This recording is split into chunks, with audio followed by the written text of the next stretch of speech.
¿Qué tal? ¿Cómo les va? Bella noche. Esto es lo que está marcando ya la tradición durante todo este tiempo de vida con el coronavirus. Esta tradición que se da en la Argentina, en la ciudad de Buenos Aires. A las 9 de la noche la gente sale a su balcón para expresar con el aplauso el agradecimiento a los médicos, a las enfermeras, a los técnicos de radiología, a los conductores de las ambulancias, también al personal de limpieza, a la gente que lleva los residuos, a todos los que dan servicio en este momento tan difícil, tan particular, tan único, tan histórico, tan lleno de tensión, de drama, de incógnita, de preocupación que estamos viviendo, no solamente nosotros aquí en la Argentina, sino también en el mundo. Y esto es lo que nos conmueve y lo que ya mismo escuchamos, porque el protagonismo es de ellos, de los que están en este momento en los balcones.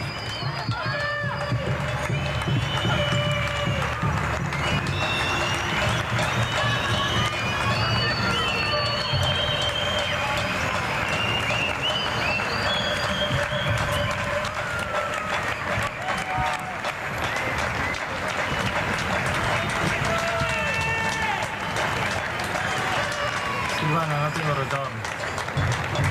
Virginia, no tengo retorno. Nos conmueve ver esto, nos conmueve apreciar esto, nos conmueve ser partícipe de esto, nos conmueve poder transmitirles esto, que ha nacido en forma espontánea. Está marcando una actitud de agradecimiento, de valoración, que es muy importante en este momento, en todos los momentos de la vida de una sociedad, pero en estos momentos mucho más. Y les confieso, hablo casi todos los días, les confieso lo que está pasando acá, en la redacción también. Están aplaudiendo, productores, técnicos y demás también están aplaudiendo, porque todos nos sentimos con esta no es una obligación, esta fuerza para agradecer y para retribuir. Y hablaba con varios colegas, todos los días hablo con colegas médicos, ¿no es cierto?, que están allí en la trinchera, tanto que sean especialistas o no vinculados con el tema, todos se sienten comprometidos y todos están trabajando muy intensamente con esto, ¿no? Y ellos lo viven también con una enorme emoción, con la emoción de apreciar esto que desde su sencillez la gente está haciendo y está dando. Y ustedes lo ven a Gustavo Tubio allí aplaudir. Esta es la redacción, este es el equipo de Todo TN que está trabajando allí. Ahí están productores, Gustavo que bajó y se fue allí al estudio, todos aplaudiendo, porque todos lo sentimos claramente. Es algo que nace de la entraña de la vivencia. Además, por supuesto, hay muchos que a lo mejor lo reciben a través de nosotros, los medios de comunicación, lo que están haciendo los médicos, los enfermeros. Nosotros tenemos, entre comillas, el privilegio de poder transmitirlo, de poder presenciarlo, de poder estar con ellos, de poder hablar con ellos, de poder escucharlos, de ver sus rostros, de ver su fatiga llena de compromiso, llena de, yo diría, de un entusiasmo en pos de ver qué se puede hacer para que esto que estamos viviendo se limite lo más posible y pase lo más posible. Todo esto es lo que está reflejando este momento, que sin duda será parte de la historia, de esta historia que representa esta pandemia única en el mundo. Lo que estamos viviendo, lo que estamos viendo es algo que nunca ocurrió en el mundo en esta dimensión. Nunca ocurrió que el mundo se hubiera paralizado por una pandemia que ha llegado a nuestras vidas, que ha irrumpido en nuestras vidas de una manera brutal, brusca, yo diría sorpresiva en cuanto a la dimensión y en cuanto a lo que ha representado y representa, en el sentido de demostrar que estas cosas no tienen barreras y que sin duda deben obligar y deberán obligar a una consideración absolutamente distinta por parte de las dirigencias en cuanto a su concepción de lo que es la preparación para eventuales circunstancias de estas, que tal vez haya tenido el coronavirus la primera manifestación de cosas que en el futuro puedan repetirse o puedan tener la posibilidad de repetirse. Porque esto hay que tomarlo con este foco, con esta vivencia, con esta perspectiva de saber si esto es algo único que no se repetirá o si esto marca el comienzo de algo diferente en cuanto a la evolución biológica, bioecológica del mundo. De esto vamos a estar hablando hoy, ¿no? Y mientras seguimos escuchando nosotros y viendo a la gente, ya han pasado estos 5 minutos que nos conmueven, además con esta proyección, ¿no? Quédate en casa, que la estamos viendo y que marca también cómo los artistas se sienten comprometidos y los realizadores para hacer su aporte, unos cantando y otros, bueno, expresando a través de su arte y dando un servicio. Quédate en casa no es el eslogan, es la obligación que marca nuestra responsabilidad social, ¿sí? Para esto, ¿no es cierto? Pero bueno, junto con esto nos encontramos con las novedades en cuanto a los casos que se conocieron hace un rato, y ya vamos a estar en un minuto con la sala de situación, con Gustavo Tubio, para que nos esté dando ya los datos confirmados. Recién nos estaba dando Ignacio Otero y vamos a tener algún detalle más de lo que se viene conociendo día por día. Sí, en cuanto al número, con todo el detalle. Hoy son 55 y esto está marcando una caída importante en relación al día de ayer. Y por supuesto que cuando vemos esto, obviamente nos ilusionamos con la precaución, con el cuidado para dar la interpretación justa de lo que está sucediendo en un momento en el cual ayer se cumplió la primera semana de la cuarentena. Ayer se cumplió la primera semana de esto que se llama el aislamiento social preventivo y que para nosotros en la conversación de todos los días es la cuarentena. Vamos teniendo allí la cantidad de casos, 2 casos en Neuquén, 5 en Chaco, 4 en Tierra del Fuego. Esto es importante también conocer la distribución para tener una idea de cómo se ha extendido, ¿no es cierto? Perfecto, muy bien. Gustavo Tubio, ya estás en sala de situación, ¿no es cierto? Sí, Nelson. A ver, vamos a repasar los datos de la Autoridad Sanitaria Argentina con el reporte diario en horas de la tarde. A ver, hoy fueron confirmados 55 nuevos casos de COVID-19. Con estos registros suman 745 casos positivos en el país. Del total de esos casos, 408, el 65%, son importados.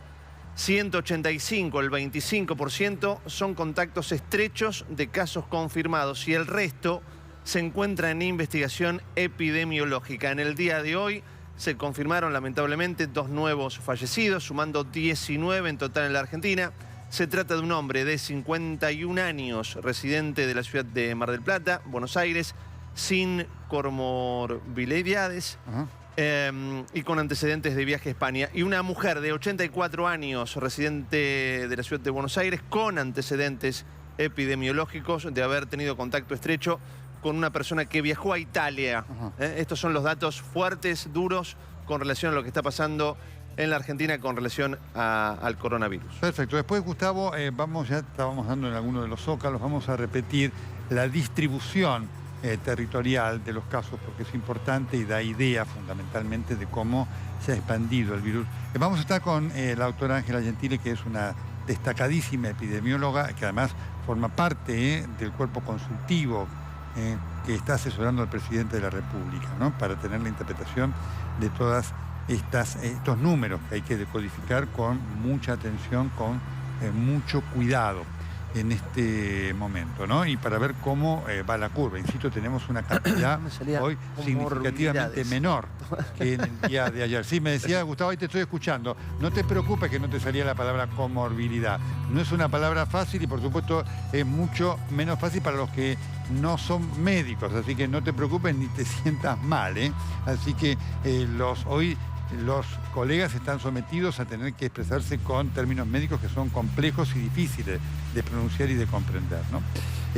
Estaba diciendo, además, vamos a tener en el programa hoy el contacto con el ministro de Desarrollo Social, el licenciado Daniel Arroyo, para ver cómo está la situación, ¿no es cierto? Y vamos a estar hablando también con el ministro de Salud de la provincia de Buenos Aires. Pero ya mismo me voy a dialogar con la doctora Ángela Gentile. ¿Qué tal, doctora? ¿Cómo le va? ¿Qué tal, ¿Cómo está? Nelson? Bienvenida, muchísimas gracias. No, por favor, un Su gusto. primera apreciación de lo que significan estas cifras del día de hoy. Bueno, la apreciación es que nosotros a una semana de la cuarentena estamos viendo una foto de lo que pasó, de cuando el grupo de toda esta gente se contagió, cuál es la situación, no lo que pasa hoy, sino cómo fue el contagio, la aparición de casos pensando en los 14 días de incubación, Correcto. 12, 14 días de incubación. Siempre tomamos 12 días de incubación, 14 días para manejo de contacto. Nosotros, ¿qué es lo que estamos esperando con esta cuarentena? ¿Van a aparecer más casos? Sí, seguramente vamos a tener una curva ascendente. Pero si ustedes ven, esa curva ascendente no está descontrolada. Claro. No está descontrolada. Así es. Y eso es un punto importante porque también hay que aclarar que se han abierto el testeo a otras provincias. De hecho, el Malbrán ha hecho capacitación y ahora hay 6 provincias que pueden testear. A lo cual, esto implica de ninguna forma, es para decir, logramos el objetivo, pero sí para confiadamente ir viendo cómo se va desarrollando la situación epidemiológica. Es importante esta primera apreciación, es decir, el hecho de que se hayan tomado medidas protectivas, de protección, ¿no es cierto? Sobre todo a partir ya del 11 de marzo con el discurso del presidente de la República. Esto, digamos, puede tener que ver con que la cantidad de casos no se haya disparado en la Argentina. Yo creo que fue una medida acertada, porque si uno toma cierre de colegios aislados, eso era lo que habíamos dicho, bueno, no.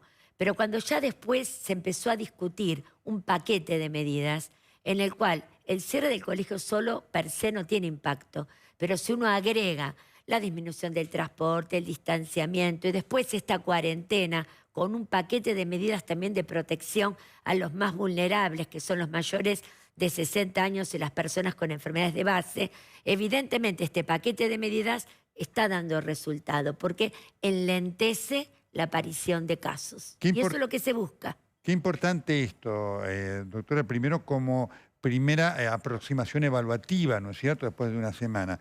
En principio, la visión de los especialistas, de los expertos, es que este número está indicando que las medidas podrían estar dando efecto. Parecería que sí. Lo que nosotros estamos también proponiendo en conjunto es indicadores que nos permitan evaluar el amesetamiento de la curva. Ajá. Porque si yo por un lado digo, la curva se está mesetando y en lugar de ser un crecimiento exponencial, no, esto no lo es, pero yo, un poco la gente ve, bueno, pero los casos aumentan. ¿Cómo mido ese amesetamiento? Y esos son los indicadores que desde lo técnico se están buscando también para monitorear la situación. Claro, correcto, está claro, es lo que dice la doctora y tratamos de ir traduciendo esto para la gente porque hay cosas técnicas pero que tienen un valor importante, ¿eh? La doctora está diciendo, ¿cómo sabemos si aumentó de 1 a 50 y eso es porque efectivamente se han tomado las medidas de precaución y paramos lo que hubiera sido de otra manera, sino de 1 a 1000? Exacto. Por ejemplo, si yo tengo un positivo pero testeo a 100 personas, no es lo mismo que tener un positivo si testeo a 1000. Claro. Entonces, siempre hay que poner un denominador para poder medir la magnitud de lo que está sucediendo. Y eso es una tarea un poco técnica, pero es para hacerle entender a la gente que buscamos indicadores objetivos que nos permitan ir monitoreando esa meseta, ¿no es cierto? ¿Cómo estamos lográndolo? Y eso es importante porque también define la duración de la cuarentena, las medidas a futuro. Y otro punto muy importante es cómo salir de la cuarentena, que en algún momento se está planteando, obviamente. Esto lo vamos a hablar. Hay un hecho clave para marcar de las tantas incógnitas que surgen. Además le queremos decir a los televidentes, por supuesto que está abierta ya la posibilidad que nos hagan preguntas, que vamos a ir contestando con muchísimo gusto en cuanto a las dudas que se generan. Una de las dudas, ya lo tenemos al ministro Arroyo. Ministro de Desarrollo Social, licenciado Daniel Arroyo, ¿cómo le va? Bella noche. Buenas noches, Nelson, y un gran gusto. Bueno, muy bien. Por supuesto, en este día a día en el cual hoy nos encontramos, estamos aquí con la doctora Gentili, con que la cantidad de casos hoy es sensiblemente menor al día de ayer, y si bien estamos en un proceso dinámico, siempre genera alguna expectativa positiva. ¿Cuál es la realidad? Ustedes les tocan enfrentar la realidad de asistir a alimentar a mucha gente que hoy está sin trabajo y sin nada, sobre todo en las zonas más vulnerables de las provincias. El conurbano es clave. ¿Cuál es la realidad al día de hoy, ministro? La situación social es crítica. Nosotros tenemos 40% de informalidad laboral, 40% de la gente que vive de la changa, de lo que tiene como ingreso diario. Era crítica antes del coronavirus, en el sentido de que el costo de los alimentos y el endeudamiento de las familias, esto que las familias no están en cero en Argentina, están en menos 10 porque deben plata y terminan tomando crédito al 200% de interés anual en la financiera de la esquina, ya configuraban una situación crítica. En este contexto nosotros tenemos 3 objetivos.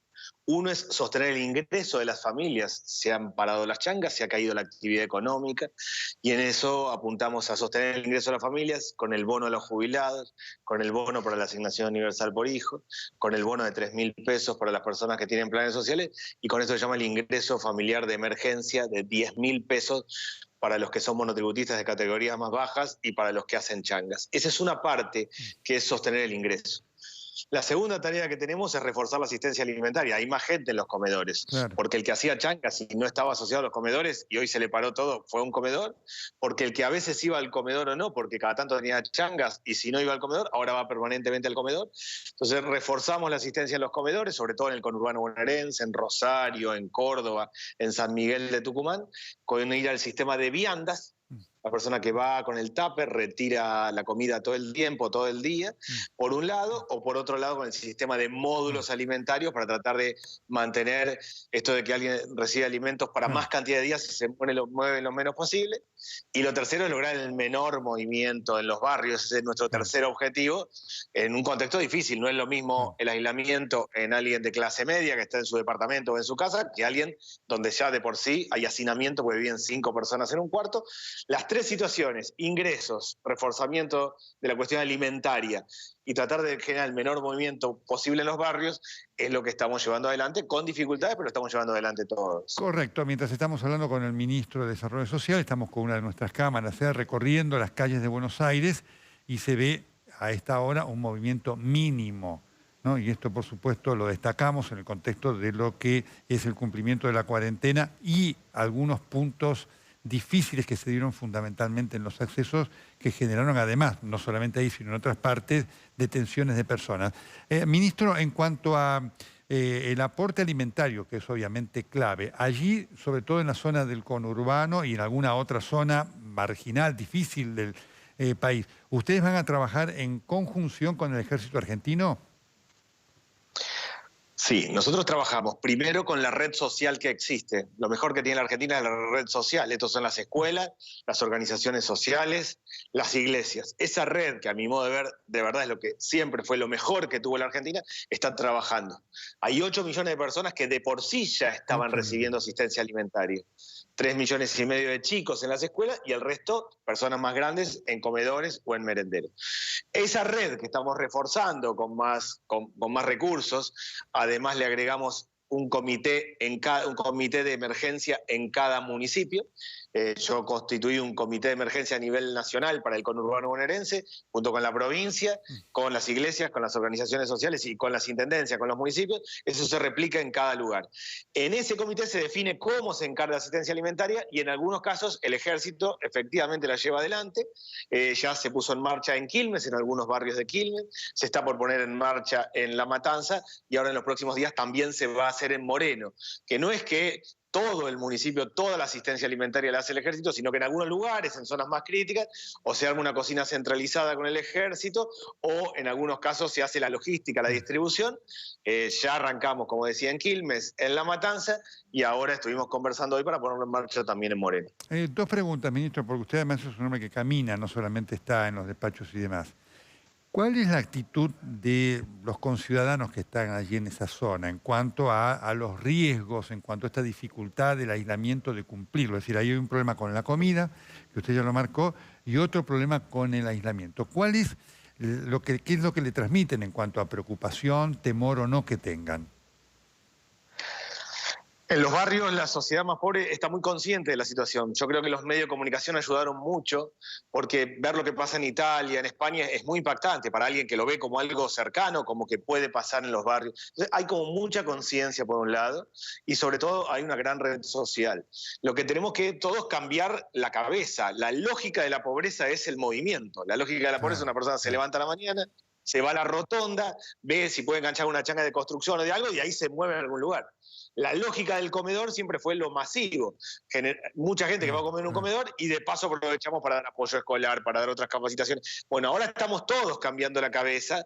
Es armar changas muy en el barrio, la idea de tener un banco de materiales para el arreglito en la casa, en la escuela, en el pequeño espacio, el menor movimiento posible, y esto de los módulos alimentarios o la vianda. Yo veo muy buena actitud, realmente muy buena actitud. Ayer que se cobraron los bonos, hubo mucha gente en los cajeros, efectivamente, en el conurbano. Fue un caso excepcional porque ayer efectivamente se cobraron los bonos de los jubilados, la asignación universal por hijo, pero la actitud en términos generales es de generar menor movimiento en un contexto donde en general la gente está en la puerta de la casa. Si uno va un domingo a un barrio o va en un horario que no es de trabajo, no va a haber gente dentro de la casa, sino en la puerta, sobre esa base que estamos trabajando con estas redes. Correcto. Nos está acompañando, ministro, la doctora Ángela Gentile, que es epidemióloga y es miembro del Comité de Asesoramiento del Presidente de la República. Y, por supuesto, es interesante. ¿Alguna inquietud, doctora, que le quisiera transmitir No, o que quisiera compartir? la verdad que coincido totalmente con el señor ministro, lo difícil de la población vulnerable, ¿no? Yo creo que siempre un poco esto lo veo de mi trabajo en el hospital. Realmente cuando uno se siente, habla, se sienta, habla, escucha, explica, la gente lo entiende perfectamente bien. Hay que acompañar y trabajar en este acompañamiento. Es un desafío, evidentemente, pero yo coincido totalmente que la gente tiene conciencia y quiere hacer las cosas bien. Pero obviamente hay una serie de factores externos que no están ayudando en esto, así que hay que acompañar y hacer lo que mejor se pueda con un grupo que lo está necesitando. Pero nunca decir, bueno, no lo entienden. No, entiende, la gente entiende perfectamente. Cuando uno se toma el trabajo de sentarse, explicar, todo el mundo acompaña. Y eso me parece que es una tarea muy destacable de la fuerza social que tenemos en la Argentina. Cuando un sacerdote, un maestro, alguien que está trabajando en el barrio, un asistente social, una persona más capacitada, son las cosas que nos ayudan con un grupo de gente que es difícil a veces manejar o trabajar, ¿no? Ministro, obviamente en este contexto están los sectores de vulnerabilidad, tanto los mayores de 65 años, pero sobre todo aquellos que tienen este factor de comorbilidad, es decir, alguna patología preexistente. El otro día hablaba con algunos de los integrantes del movimiento de los curavilleros, con el padre Pepe, el padre Lorenzo de Bedia, y allí se están organizando algunas facilidades de la iglesia para poder aislar a aquellas personas que están más expuestas. ¿Ustedes esto lo están trabajando? ¿Tienen posibilidad de enfrentarlo? Cuéntenos.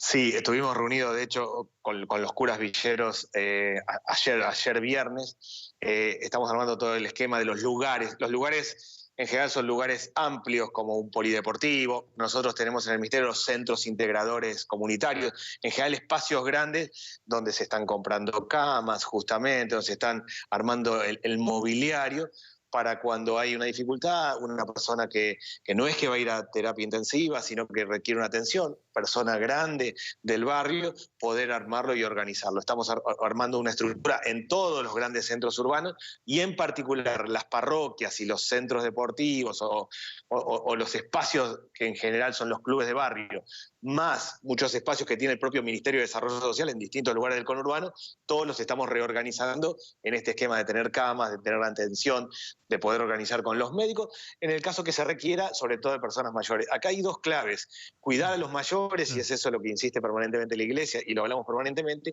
y la otra que yo le tengo mucha fe, es lo que transmiten de información los chicos. Cuando un chico toma mucha conciencia de lavarse las manos, de determinadas condiciones de higiene, va y lo cuenta, le cuenta a la mamá, al papá, al abuelo, eso es una transmisión de conocimiento. El abuelo presta mucha atención, los padres también. Creo que esas dos cosas, atender el aislamiento de las personas mayores que tienen más dificultades, pero aprovechar mucho el impacto de un chico contándole a la familia, que transmite transmite el conocimiento y toma una atención de la familia mucho mayor que cualquier otro que lo dé por distintos medios.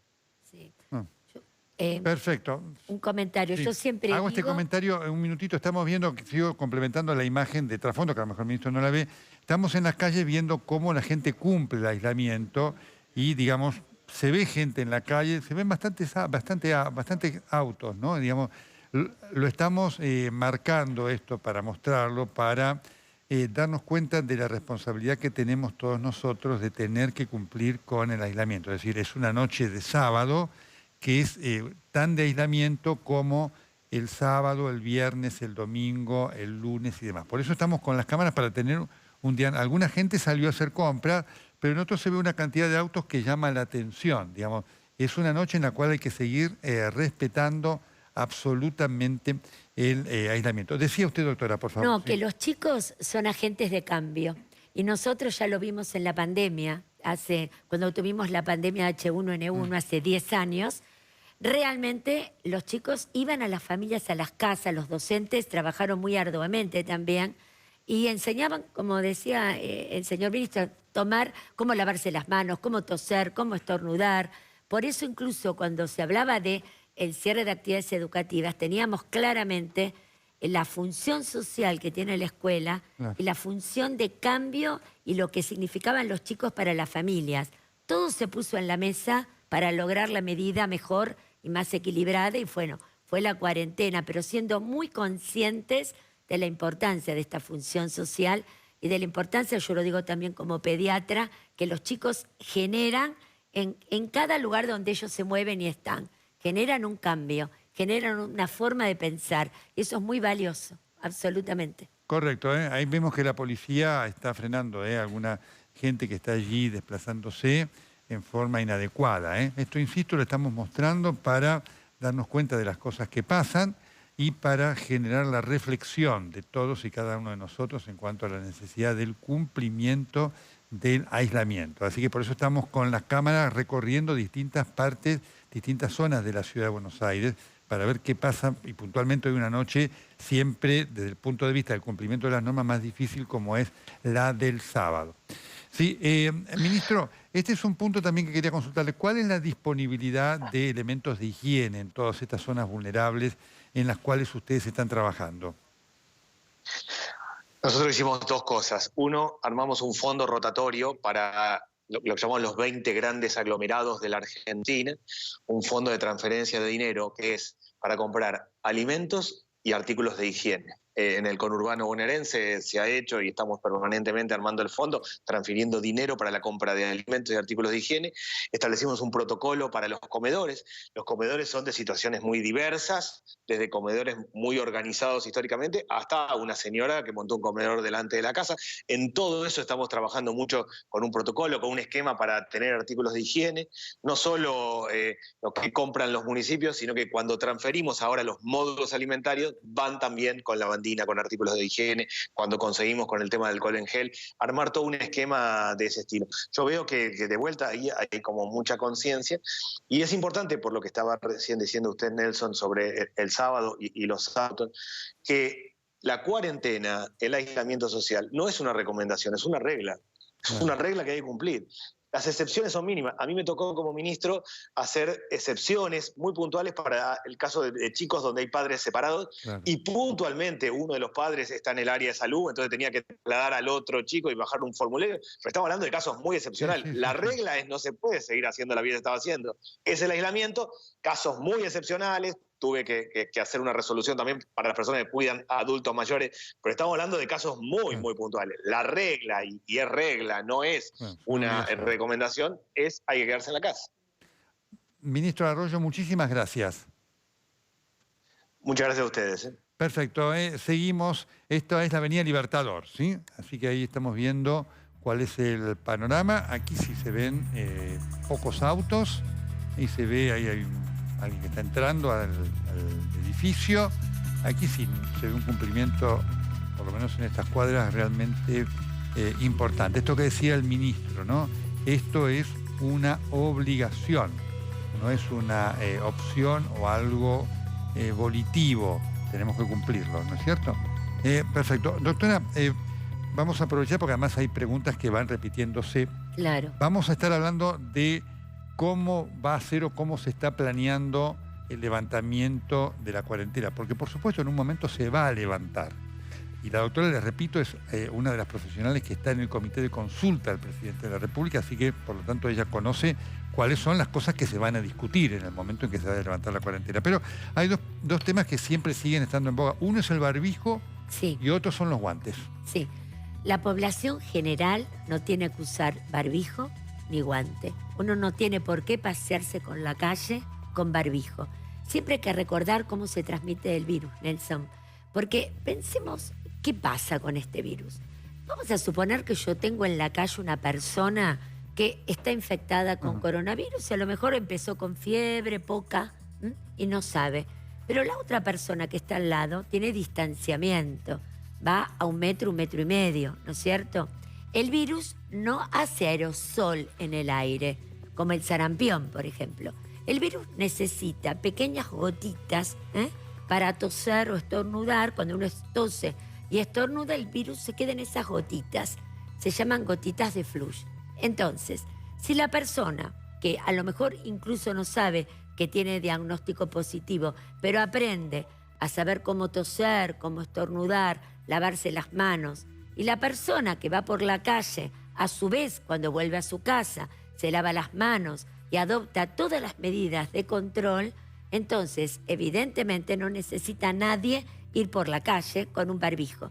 El barbijo lo usamos para un paciente que consulta a un hospital. Entonces, lo primero que hace, decimos, etiquetamos el paciente. ¿Qué quiere decir? Viene un caso sospechoso y le ponemos un barbijo quirúrgico. Y, por supuesto, el equipo de salud se cuida con la forma más adecuada, de acuerdo a cada circunstancia, para poder trabajar. Y recordemos que el otro tema es el contacto. El virus también se queda en la superficie. Y se queda desde horas hasta días. Pero bueno, ahí también tenemos cosas para hacer. Si yo paso lavandina, en un balde con 10 litros de lavandina, de 10 litros de agua, pongo 100 mililitros de lavandina, o bien con alcohol, que a veces en el rociador lo ponemos, y eso es muy fácil para las superficies, alcohol al 70%, son todas las cosas que nos ayudan. Y a veces dicen, bueno, falta gel, alcohol en gel, ¿qué hago? Agua y jabón, agua y jabón. Me lavo las manos con agua y jabón porque es arrastre, fundamentalmente lo que estamos queriendo hacer, ¿no? Correcto, lo mismo se aplica para los guantes, ¿no es cierto? Exactamente. No es decir, no es necesario andar por guantes tampoco, y aparte, el guante a veces crea la falsa sensación de seguridad. Yo me pongo un guante y creo que por eso puedo seguir sin usar el agua, el jabón, y a lo mejor estoy tocando superficies contaminadas y después toco, por ejemplo, los ojos, la conjuntiva. Con el guante contaminado toco la cara, la boca. ¿Y de qué me sirvió ese guante? Entonces, lo importante es recordar cómo se transmite el virus y cómo puedo hacer yo para cortar esa transmisión. Doctora, por supuesto, entre la casuística que va apareciendo de la heterogeneidad, siempre ha generado un foco de atención la situación de los chicos. Ustedes en el niño tuvieron 3 casos positivos. Aquí cuando vino hace 15 días el doctor López, justo tuvimos el conocimiento del primer caso en Chaco, pero por supuesto es la minoría de los casos. ¿Qué pasa con los chicos? Bueno, los chicos en general en esta pandemia no son el grupo más vulnerable, a diferencia de lo que sucedió en H1N1, donde el grupo vulnerable eran los chicos y las embarazadas. Ahora no es así. Los chicos en general se contagian de un contacto cercano. Hay publicaciones varias, en Lancet, hay varias, que nos hablan que más o menos el 78% siempre está teniendo el antecedente de un contacto. Por ejemplo, los chiquitos que tuvimos internados en el hospital, su mamá y su papá fueron positivos. El chiquito del Chaco tenía contacto con otro caso adulto positivo. Eso es en términos generales. ¿Por qué se dice que pueden ser diseminadores? En realidad no es que se ha hecho un estudio para decir esto, pero se infiere que cuando ya hay circulación comunitaria, como los chicos hacen síntomas muy leves y muchas veces pasan más desapercibidos, es más fácil que contagien si esa comunidad no guarda, por supuesto, las medidas adecuadas. Porque si guarda las medidas adecuadas, aunque haya pocos síntomas, yo estoy protegido. Pero los chicos en general, los datos hablan que no son chicos que se internan en terapia intensiva, no hay una alta tasa de hospitalización. Y nosotros en pediatría vamos a tener ahora el gran desafío del invierno. Claro, claro. Porque tenemos las bronquiolitis. En general este virus trae más neumonía y no se vio tanto como forma clínica la bronquiolitis. Correcto. Pero nosotros tenemos que ver también cómo va a funcionar el sincicial respiratorio con respecto a las bronquiolitis y a la aparición. En general, Nelson, cuando hay una pandemia, Ajá. el virus predominante es como que ocupa el lugar y arrasa con todos los otros virus. No le deja lugar. Y esto lo vimos en la pandemia, ¿no? ¿Se acuerda que La gripe. la gripe A? Exactamente. ¿Qué pasaba en la gripe A? Teníamos el brote de bronquiolitis, apareció H1N1 y aparece perfecto la curva del sincicial bajando. Bajó. Estás vos, Bajó. yo me retiro. En cambio ahora el desafío es que son diferentes grupos de edad, porque el coronavirus en pediatría son más chicos grandes, escolares, adolescentes, general mayores de 8 a 10 años, mientras que los bronquiolitos a sincicial chicos, claro. son los más chiquitos menores de 2. ¿Cómo se va a comportar esto? Estamos con la doctora Ángela Gentile, que es infectóloga, es epidemióloga y además es miembro del Consejo Consultivo del Presidente de la República, con muchas cosas además para compartir en el sentido de cómo se está planeando la salida de la cuarentena, cuánto va a durar. Bueno, todas estas cosas las vamos a estar hablando. Estamos recibiendo las preguntas también de todos ustedes en cuanto a las consultas. Ya vamos a estar en un minuto con el doctor Fernando Boto. El doctor Boto es un destacado... Claro, ¿tenemos preguntas? ¿Sí? ¿Vamos? Perfecto, vamos a compartir esto con la doctora Gentile. Es una de las preguntas y, por supuesto, es una pregunta clave de gran valor, no solamente para el caso personal, sino de gran valor epidemiológico. Claro que sí, porque en general, una vez que ceden los síntomas clínicos, empieza también a decrecer la infectividad. La infectividad sobre todo está dada específicamente por el momento de más síntomas respiratorios. Pero ya después del 9º día empieza a decrecer francamente la presencia de virus en secreciones.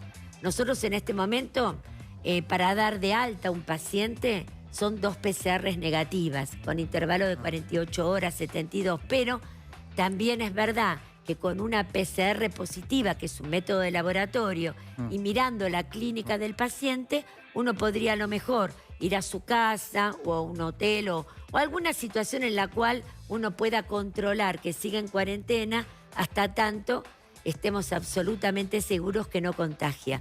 Una cosa muy importante es el tema del asintomático. Correcto. Sigo con la contestación. Estamos viendo en imagen un operativo policial en donde se está por supuesto deteniendo en el sentido de pedirle la documentación a gente que se está desplazando con automóvil, ¿sí? Así que esto es lo que está pasando en distintas zonas de la ciudad de Buenos Aires. Seguimos con esta pregunta que es muy importante, que está respondiendo la doctora Gentile, ya está con el doctor Boto, en cuanto a cuánto dura y qué pasa, cómo se determina el alta de la persona, Claro. ¿cierto? Eso dijimos el alta, y otra cosa que desde el punto de vista epidemiológico siempre es una pregunta es, ¿hay asintomáticos? ¿Contagian o no? Y esto pasa porque en secreciones de personas que empezaron a hacer clínica se encontró PCR positivo. Pero la PCR es un método de laboratorio que permite decir que hay material genético del virus. Claro. El virus está, pero no dice que está infectivo, solo dice que está. Y lo que se ha visto en la Organización Mundial de la Salud ahora, el 27, dio muy clara un diagnóstico y un documento de posición que los asintomáticos no tienen un rol en la transmisión, porque uno puede encontrar este coronavirus en las secreciones, pero se duda. La máxima infectividad es secreciones y, por otra parte, también el contacto. Y la otra cosa que se discutió mucho, y también lo marca la OMS, es, bueno, pero se puede quedar en el aire, lo que decíamos Claro, sí, antes. Y vuelvo a reiterar lo que yo expliqué antes. La OMS también dice, no, aerosoliza y está en el aire con algunas maniobras, como por ejemplo intubar o hacer maniobras. Hay algún estudio experimental que se hizo, pero eso no aplica a lo que A la uno hace realidad. todos los días. El de los aerosoles que marcaba que duraba 3 horas, Exactamente. pero no es en la realidad de todos los No días. es en la realidad de todos los El días. contacto con la persona es muy importante esto, ¿no? Si hay una persona, digamos, que lo tiene y uno está a más de 3 metros y la persona se cuida, automáticamente eso allí... Sí, con 1,5 metros, 2 metros de distanciamiento estamos tranquilos, porque la gota donde el virus está dentro no puede quedarse en el aire, cae. Y al caer no vamos nunca a tener ese contacto. Correcto, estamos en esta noche, por supuesto, observando primero lo que está pasando en la ciudad, con el control allí de autos para ver cómo se cumple la cuarentena o no. Ahí están los integrantes de la policía. Vemos que, por supuesto, el transporte público está, pero están atentos a ver qué pasa con los automóviles privados que se desplacen por la ciudad. Insisto, el tema de la cuarentena es obligatoria. ¿Sí? Bueno. Perfecto.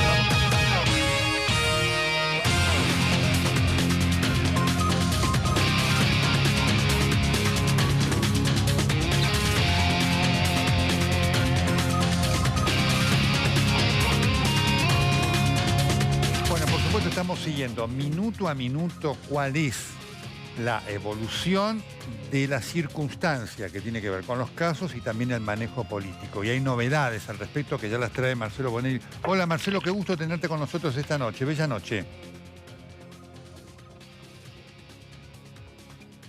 Marcelo. ¿Qué haces, Nelson? ¿Cómo Te estás? escucho Bien. bajísimo, Perfecto. por eso no...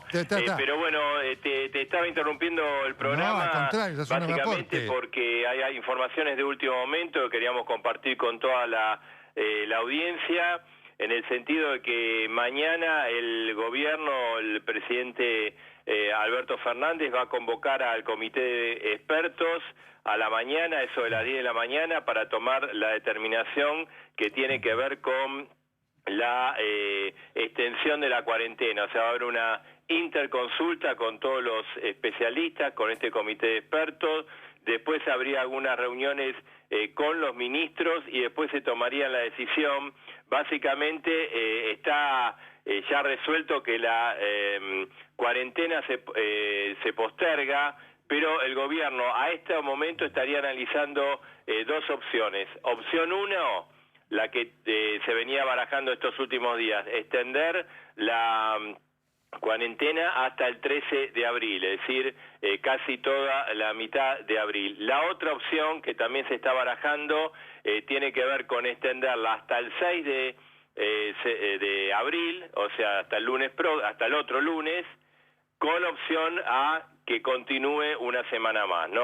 Serían diferentes formas de presentar. Claro. Se está evaluando precisamente la situación y además te digo, Nelson, también una información muy importante que tiene que ver con la posibilidad de incluir dentro de esta decisión algún otro sector económico como sector económico central y sería básicamente el bancario. Ajá. El bancario para que abran por lo menos parcialmente los bancos para pagarle a los jubilados y a aquellos que van a recibir Claro. los planes de ayuda, la asignación universal por hijo, los 3.000 pesos y también después los 10.000 pesos. Eso todavía no está definido y esto, Nelson, hizo que el anuncio que estaba previsto para ayer se postergará 48 horas, pero bueno, ya mañana se toman las decisiones, ¿no? Bueno, qué importante esto, Marcelo, que nos estás diciendo, junto con esta reunión del presidente de la República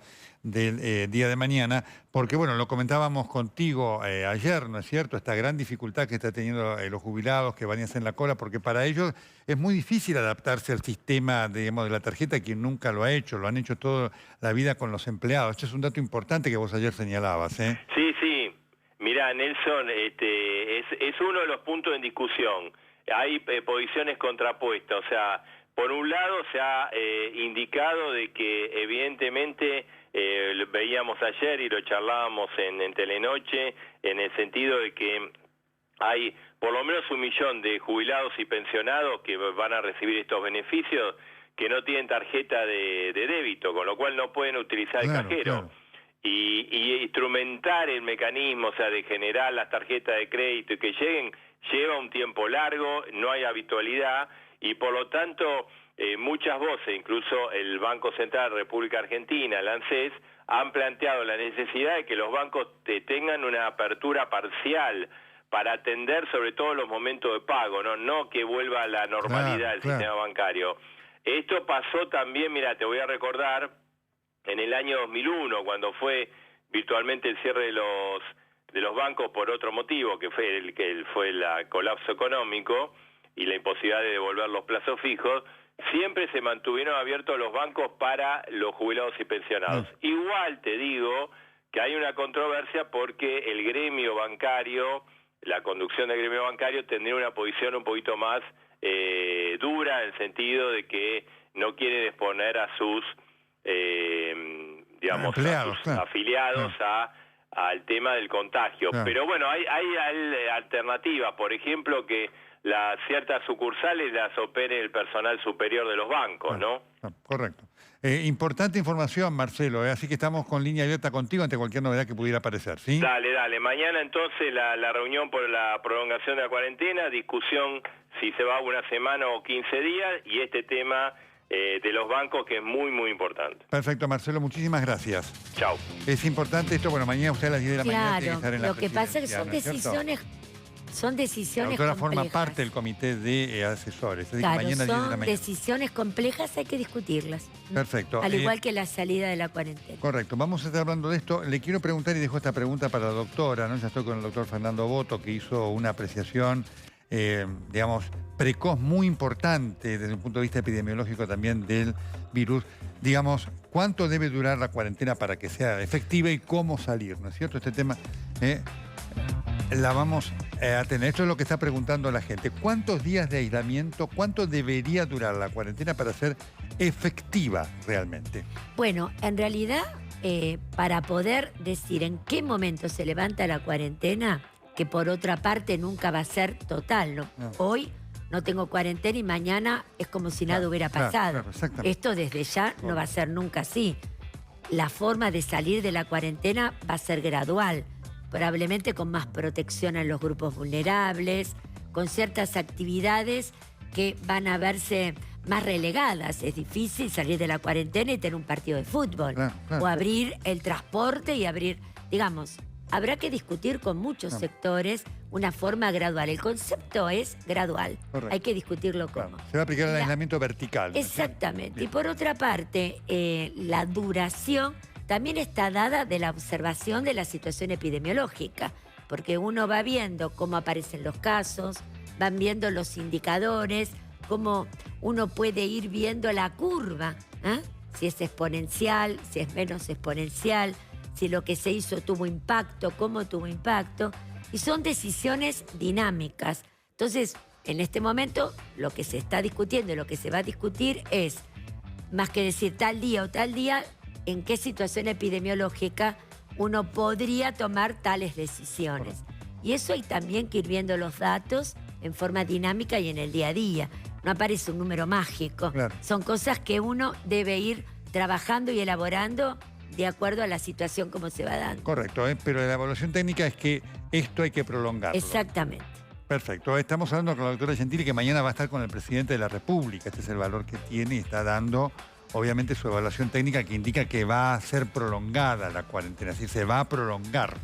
Se va a prolongar, correcto. Vamos a ver cuánto. ¿Cuánto? ¿No es cierto? Es lo que se va a discutir. Esto es importante, este es un adelanto que les estamos dando ya en forma concreta. Estamos hablando con uno de los expertos que mañana va a estar con el presidente de la República. Mientras tanto, seguimos viendo estas imágenes allí en Puente Pueyrredón, donde está la policía controlando los automóviles. Los taxis pasan, como vemos, los colectivos también, los autos particulares tienen que ser sometidos al control. Estoy saludándolo con mucho gusto al doctor Fernando Boto, un destacado cardiólogo. Doctor Boto, ¿cómo le va? Un gusto tenerlo aquí con nosotros. Hola Nelson, buenas noches, al contrario, el gusto es mío. Bueno, el Boto fue uno de los que en principio, con un mensaje a través de las redes sociales, habló de una realidad, estábamos hablando con la doctora Gentili, de esto, es decir, el predominio en los mayores de 65 años no significa que los que son menores de 65 años estén exceptuados. Y me pareció, doctor, una alerta muy importante. La doctora está hablando también de los chicos, digamos, para dar idea de la dimensión de lo que enfrentamos y de la necesidad de tomar medidas precautorias todos, ¿no?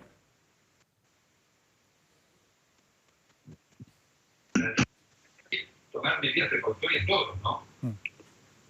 Bueno, en realidad se me cortó un poquito, pero creo que entendí la pregunta.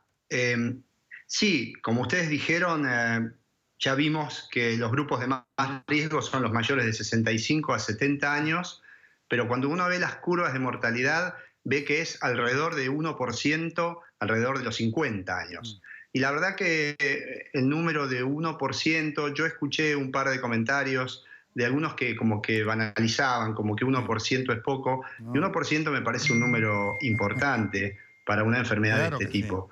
Por eso yo empecé a llamar un poquito la atención en ese audio que se hizo viral, que era para unos amigos. Era un consejo muy de entre casa, de médico y amigos, diciéndole gente, va a haber que aislarse, y bueno, es lo que un poco fue exactamente hace 2 semanas, y bueno, afortunadamente me parece que las autoridades sanitarias han tomado todo este tipo de medidas que nos van a ayudar. Creo que no tengo dudas que nos van a ayudar. Tuvo el valor en ese momento, y por eso lo trajimos al doctor Botto, porque algunos casi que se burlaron de esto, siempre hay, ¿no? Que decían, no, qué barbaridad. Y realmente esta fue cumplir con una responsabilidad de médico muy importante, en un momento en el cual todavía no estaba tomada la medida de aislamiento y en el cual todavía muchos tomaban el aislamiento como un juego. Por eso marco lo que es el valor de una visión médica acabada de lo que representa este desafío, ¿no?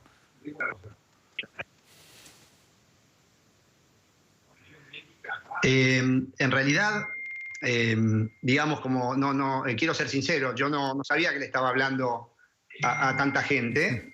Ahora pareciera que fui como el que avisó, y en realidad yo le estaba hablando a unos amigos, pero estaba muy convencido de este tema que se venía, porque venía viendo información de Italia y de España sobre todo, y venía escuchando audios de médicos que conozco de España o de Italia, que me venían contando la situación un poquito, y por eso es que me llamó tanto la atención. A mí me gusta mucho, porque también me dedico a la epidemiología clínica, mirar datos, y bueno, en realidad esto creo que es como dijo un epidemiólogo de Estados Unidos, si no estás preocupado es porque no estás prestando atención en este caso, y por eso es que tenemos que estar tan respetuosos de todo esto.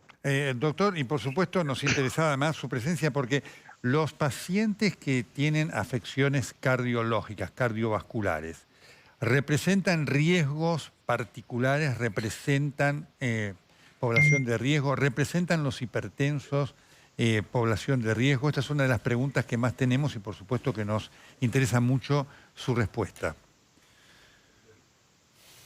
Bueno, los grupos que tienen riesgo son los pacientes con enfermedades del corazón, como usted dijo, la hipertensión, la diabetes, las enfermedades respiratorias crónicas, y de alguna manera, justamente lo que estamos haciendo los cardiólogos en nuestro acto de sumar nuestra colaboración, porque el rol más fuerte ahora, como estaba hablando recién la doctora, lo tienen los infectólogos, los sanitaristas, pero nosotros estamos empezando a tener una preocupación porque sabemos que los pacientes cuando tienen la infección por coronavirus tienen más riesgos y tienen cardiopatías previas, pero también nos gustaría decir que los que no tienen coronavirus, pero tienen condiciones de enfermedades cardíacas, no es raro, y ya lo hemos visto muchas veces, que en situaciones de emociones intensas, estrés, puedan aumentar las probabilidades de ataques cardíacos e infarto.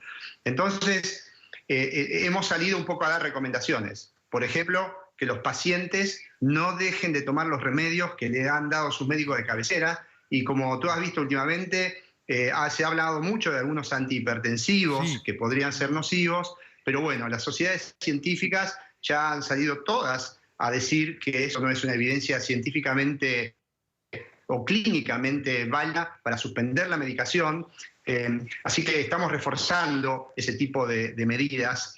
Y además me gustaría agregar que los pacientes no pierdan contacto con sus médicos, porque los cardiópatas necesitan controles habituales, y me parece que hoy los pacientes podrían hacer uso de la mayoría de los hospitales, y muchos médicos ya tienen medios digitales para hacer consultas virtuales. Entonces eso puede ser una buena forma que la gente se mantenga al tanto con su médico, porque si bien hay estudios que debiera hacer, quizás los puede postergar, quizás hay algunos estudios que son impostergables. Por eso la importancia de mantener algún contacto, sobre todo los que tienen antecedentes de cardiopatías, por supuesto. Doctor Boto, ha sido un gusto tenerlo aquí en nuestro programa y por supuesto siempre marco, ¿no?, el valor de un médico, cuando el médico, digamos, expresa y ve la realidad con, no solamente con su conocimiento, sino con responsabilidad médica y social. Doctor Boto, muchísimas gracias. Eso, me dejas decir una no, cosita que es muy importante para nosotros. Quiero decir que hoy acaba de aprobar un estudio de investigación que hemos diseñado desde Argentina, la verdad que con una colaboración de ANMAT y del Ministerio de Salud impresionantemente efectiva y rápida, para que sepa todo el mundo, para dar buenas noticias de alguna manera. Hay muchas drogas antiinflamatorias que se están testeando en el mundo y nosotros desde Argentina y en conjunto con la Universidad de McMaster de Canadá, desde ECLA, que es un grupo de investigación que nos reúne a muchos argentinos, vamos a hacer un estudio de colchicina, que es un antiinflamatorio, en los pacientes que tienen la infección, y eso creo que puede llegar a aportar algo muy, muy importante en este momento, que tenemos que hacer cosas buenas, pragmáticas y humanitarias. Por eso quiero anunciar que en estos días vamos a estar empezando con ese estudio en nuestro país. Qué bueno saber que usted va a estar formando parte de ese estudio, doctor, que después vamos a detallar. Muchísimas gracias, doctor, y a sus órdenes. Gracias a ustedes. Bueno, muy bien. Estamos viendo imágenes de la ciudad, imágenes del Puente Pueyrredón. Estamos con muchas preguntas. Vamos a explicar también con la doctora los ensayos terapéuticos que han comenzado a hacer. Este es uno ultimísimo que nombraba el doctor Boto con la colchicina. Ya lo vamos a explicar junto con el de la hidroxicloroquina, con el del Remdesivir, con el Lopinavir, el Ritonavir y también algunas otras medicaciones. De todo esto vamos a estar hablando en lo que todavía viene después de la pausa. Tenemos mucho para compartir con todos ustedes. Vamos. Bueno, muy bien, doctor.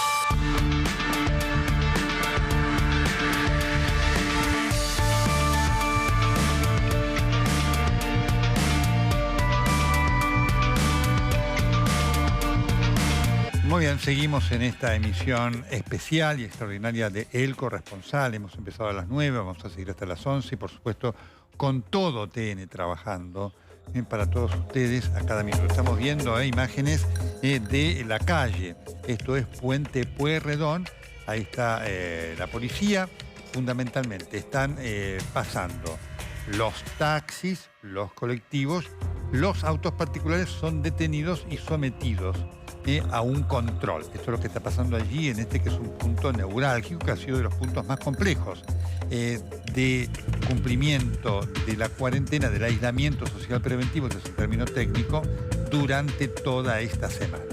¿Sí? Así que allí es lo que está pasando. Se ve, son muy pocos los autos que pasan. Realmente ahí se observa así un cumplimiento importante de la norma y el control, obviamente, allí va a ir el automovilista y tendrá que explicar y mostrar el permiso que tiene para desplazarse, en este caso desde la provincia de Buenos Aires a la ciudad de Buenos Aires. Ahí se hizo la pregunta y está pasando con el personal policial que está trabajando. Hubo hoy además un caso de un policía que dio positivo para el coronavirus. Lo tengo ya al jefe de gabinete porteño, Felipe Miguel. Miguel, ¿cómo le va? Muy buenas noches. ¿Qué tal? Buenas noches, ¿cómo están? Bueno, lo primero que le quería preguntar es sobre este caso de este policía que dio positivo, digamos, ¿es el único? ¿Hay algún otro personal que está bajo observación o que ha sido sometido a algún tipo de testeo? Policía, no. Policía se trata del caso que tenemos, sí. Nada más. Perfecto. No, por el momento. Bien, perfecto. No tenemos otra. Bien, el otro caso de estas características. Bien. El otro tema, ¿cuál es el cumplimiento que hoy, el sábado siempre es un día particular, se está dando de la cuarentena, del aislamiento, en lo que es el tránsito dentro de la ciudad y también lo que corresponde a la parte de la ciudad en los accesos?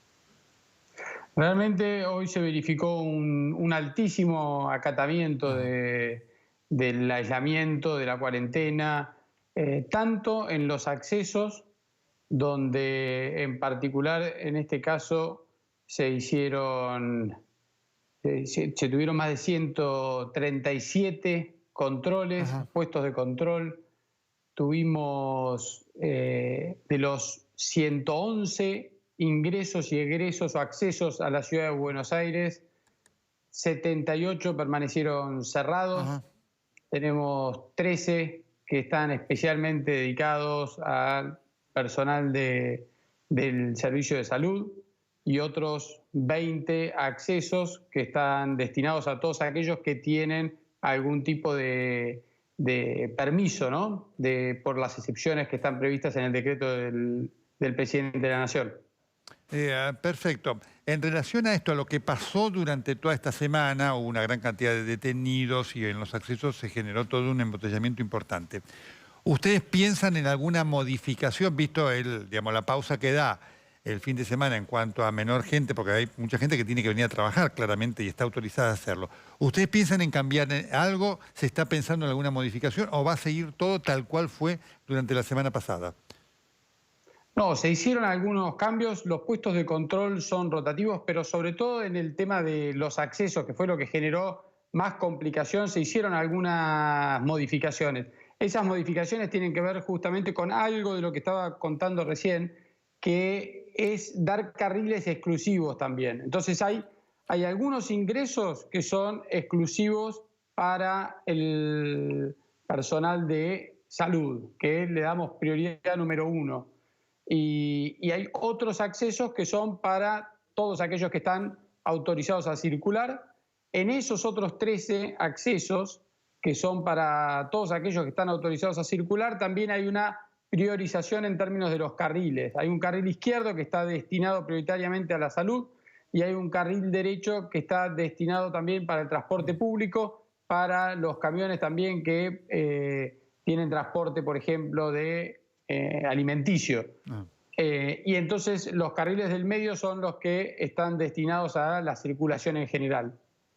Eso realmente ha permitido descongestionar por el orden en sí mismo, por un lado, pero además descongestionar aún más para aquellos servicios que son absolutamente esenciales, como es la prestación de salud. Nosotros necesitamos que todos aquellos que prestan un servicio esencial en este momento no tengan ningún tipo de embotellamiento ni de pérdida de tiempo para poder llegar a sus lugares de trabajo. Este es el caso fundamentalmente de los médicos, de enfermeros y enfermeras, que además están prestándonos un servicio a toda la sociedad fundamental. Aprovecho para agradecerles a todos ellos, para destacar el enorme compromiso de todos los médicos, enfermeros, enfermeras de la ciudad de Buenos Aires, que lo veo en cada encuentro que tengo con ellos, con el personal del Ministerio de Salud, en cada encuentro que tengo cuando recorro los hospitales. Realmente el compromiso, la entrega que demuestran, el amor con el que llevan adelante su vocación es fenomenal. Son un verdadero ejemplo para todos nosotros. Miguel, ¿cuál es la situación de la gente de calle? Porque obviamente allí se da una circunstancia muy difícil, porque además inclusive para la gente de calle, alguna que a lo mejor recibía la comida de alguno de los restaurantes que cierran tarde y demás, eso ya no está. ¿Cuál es la situación que hoy ustedes tienen y observan en la Ciudad de Buenos Aires? Sí, definitivamente es gente que está en una de las situaciones más críticas que uno puede pensar. Y en este contexto, como bien vos decís, Nelson, también algunas de las maneras en las que a veces ellos encuentran algún apoyo en términos, por ejemplo, alimenticios, es más difícil todavía. En el caso particular en la ciudad de Buenos Aires, nosotros acompañamos y asistimos y estamos permanentemente en contacto a través del Buenos Aires Presente, que es nuestro programa para recorrer las calles de la ciudad de Buenos Aires, con cuadrillas tanto en las camionetas como cuadrillas que van a pie, con cada una de las personas o grupos familiares que están en situación de calle, y nuestro principal objetivo es que vayan a los paradores. Hoy lo que estamos haciendo diferente fue, creamos 3 nuevos paradores, con eso ampliamos cerca de 450 plazas nuevas, con estos 3 paradores que incorporamos al sistema, y además otra cosa muy importante que hicimos fue modificar el régimen horario de cada uno de los paradores. Normalmente funcionan fundamentalmente de noche, ahora están funcionando las 24 horas del día para colaborar también de esa manera en evitar la circulación dentro de la ciudad. Y notamos un impacto importante, por lo menos hasta estos momentos. Hoy se ve mucha menos gente en situación de calle, hay más gente que fue a los paradores, con este aumento a través de la incorporación de 3 nuevos paradores y también con la extensión horaria a las 24 horas. Por supuesto, Nelson, aprovecho para que en los paradores reciben comida caliente, tienen una cama para dormir, para un baño para pegarse también una ducha, para mantenerse higienizados y con todos los cuidados que hay que tener para prevenir el contagio del coronavirus. Perfecto, Felipe Miguel, jefe de gabinete del Gobierno de la Ciudad de Buenos Aires, muchísimas gracias. Muchas gracias a ustedes, un saludo, Nelson. Perfecto, muy bien, seguimos en esta emisión especial de El Corresponsal, vamos. Ahí tenemos la ciudad. En este momento vamos además a estar recordando ya en un minuto más con Gustavo Tubio las cifras de la cantidad de nuevos infectados que tiene hoy la República Argentina. Vamos a estar dando también el total junto con también los fallecidos. Ahí vemos la cámara que se está desplazando, muy poco tránsito. Vemos un taxi, una de las motos de delivery y son 2 taxis que están allí. Así que se está viendo en varias zonas muy poco movimiento en la ciudad. Lo tengo ya a Gustavo Tubio. Vamos, Gustavo, vino de la sala de situación, está aquí ahora todos nosotros trabajando para todos ustedes con la intensidad que exige la realidad. Dale, Gustavo. Nelson, a ver, los números fríos, ¿no? Los más importantes. Empezamos por la Argentina. Sí. A ver, ¿qué está pasando? ¿Cuál es el cuadro de situación en este momento? A ver, 745 casos confirmados, de los cuales, lamentablemente, han muerto 19 personas y se han recuperado 72. Esto hay que decirlo permanentemente, esto no es una enfermedad mortal y tiene también un alto nivel de recuperación. ¿Qué está pasando en el mundo? ¿No? Porque esta es una lucha global, planetaria. Hoy veíamos, me llamaba mucho la atención, Nelson, en Dublín, en Londres, y todos igual, hay retenes, se busca a la gente que vaya para dentro de su casa. Además, es una cuestión planetaria. El cambio que se generó en el Reino Unido de Gran Bretaña con lo que le sucedió a Boris Johnson, que después de negar todo esto, digamos, es casi como un castigo que está infectado. Lo que ha pasado en México y el presidente López Obrador le dijo a la gente que se quedara en su casa. La única excepción de todo esto ha sido Bolsonaro. Así que el mundo está reaccionando. Paraguay quería terminar con la cuarentena y que la gente saliera a la calle y Abdo dio marcha atrás, lo extendió hasta el 15. A ver, los números globales. 662.852 casos confirmados, de los cuales han muerto 30.847 y se han recuperado en todo el planeta 141.951. Un número muy alto. Pero por supuesto, Italia sigue siendo muy dura porque sigue aumentando. Así como aumenta el caso de fallecidos, aumenta el caso de recuperados también, pero es una problemática realmente compleja. España también está en una situación dramática. Y Estados Unidos también. Estados Unidos también. Francia son los números también importantes, pero son la mitad prácticamente que en Italia y que en España. Igual son números importantísimos, ¿no? Por supuesto, perfecto. Bueno, estamos allí, estamos con la pregunta también de la gente, estamos compartiendo la noche con la doctora Ángela Gentili, que es epidemióloga, es una de las integrantes del comité de asesores del presidente de la República. Y le voy a preguntar a la doctora, mientras seguimos nosotros con la cámara, esta que es una de las preguntas clave, ¿no? Los medicamentos que se están dando ante el coronavirus. Que voy a hacer esta pregunta doble. Primero, ¿con qué se trata? No voy a hablar de los tratamientos experimentales. ¿Con qué se trata hoy a un paciente que sufre de coronavirus, doctora? Bueno, ya se hicieron guías, tanto para adultos como para pediatría, que incluso están colgadas en la página web del Ministerio, las guías de adultos, y se está usando medicamentos como el ritonavir, lopinavir, que es una combinación que habitualmente se usa para tratar pacientes VIH, al igual que hidroxicloroquina más antibiótico, que sería otra opción. Son medicamentos que en realidad quizás no han cumplido con todos los pasos de la investigación, ¿no es cierto? Porque frente a una pandemia, a veces hay ciertos pasos que no se dan con todos, digamos, no llamaría recaudos, pero sí con cada uno de los pasos en forma arreglada que se hace habitualmente. ¿no es cierto? Recaudo sí, porque uno está seguro de lo que está usando en cada momento con cada paciente. Nosotros, como estamos en el hemisferio sur, tenemos la ventaja de tener la experiencia del hemisferio norte y de lo que en realidad tanto en China como en Europa o en Estados Unidos están trabajando. De hecho, el país está participando en un estudio muy importante de la OMS, que es el estudio Solidaridad, que se hace en 10 países, en el cual, y siempre focalizado el adulto, se está trabajando para ver un poco qué es lo que sucede con la efectividad de estas drogas.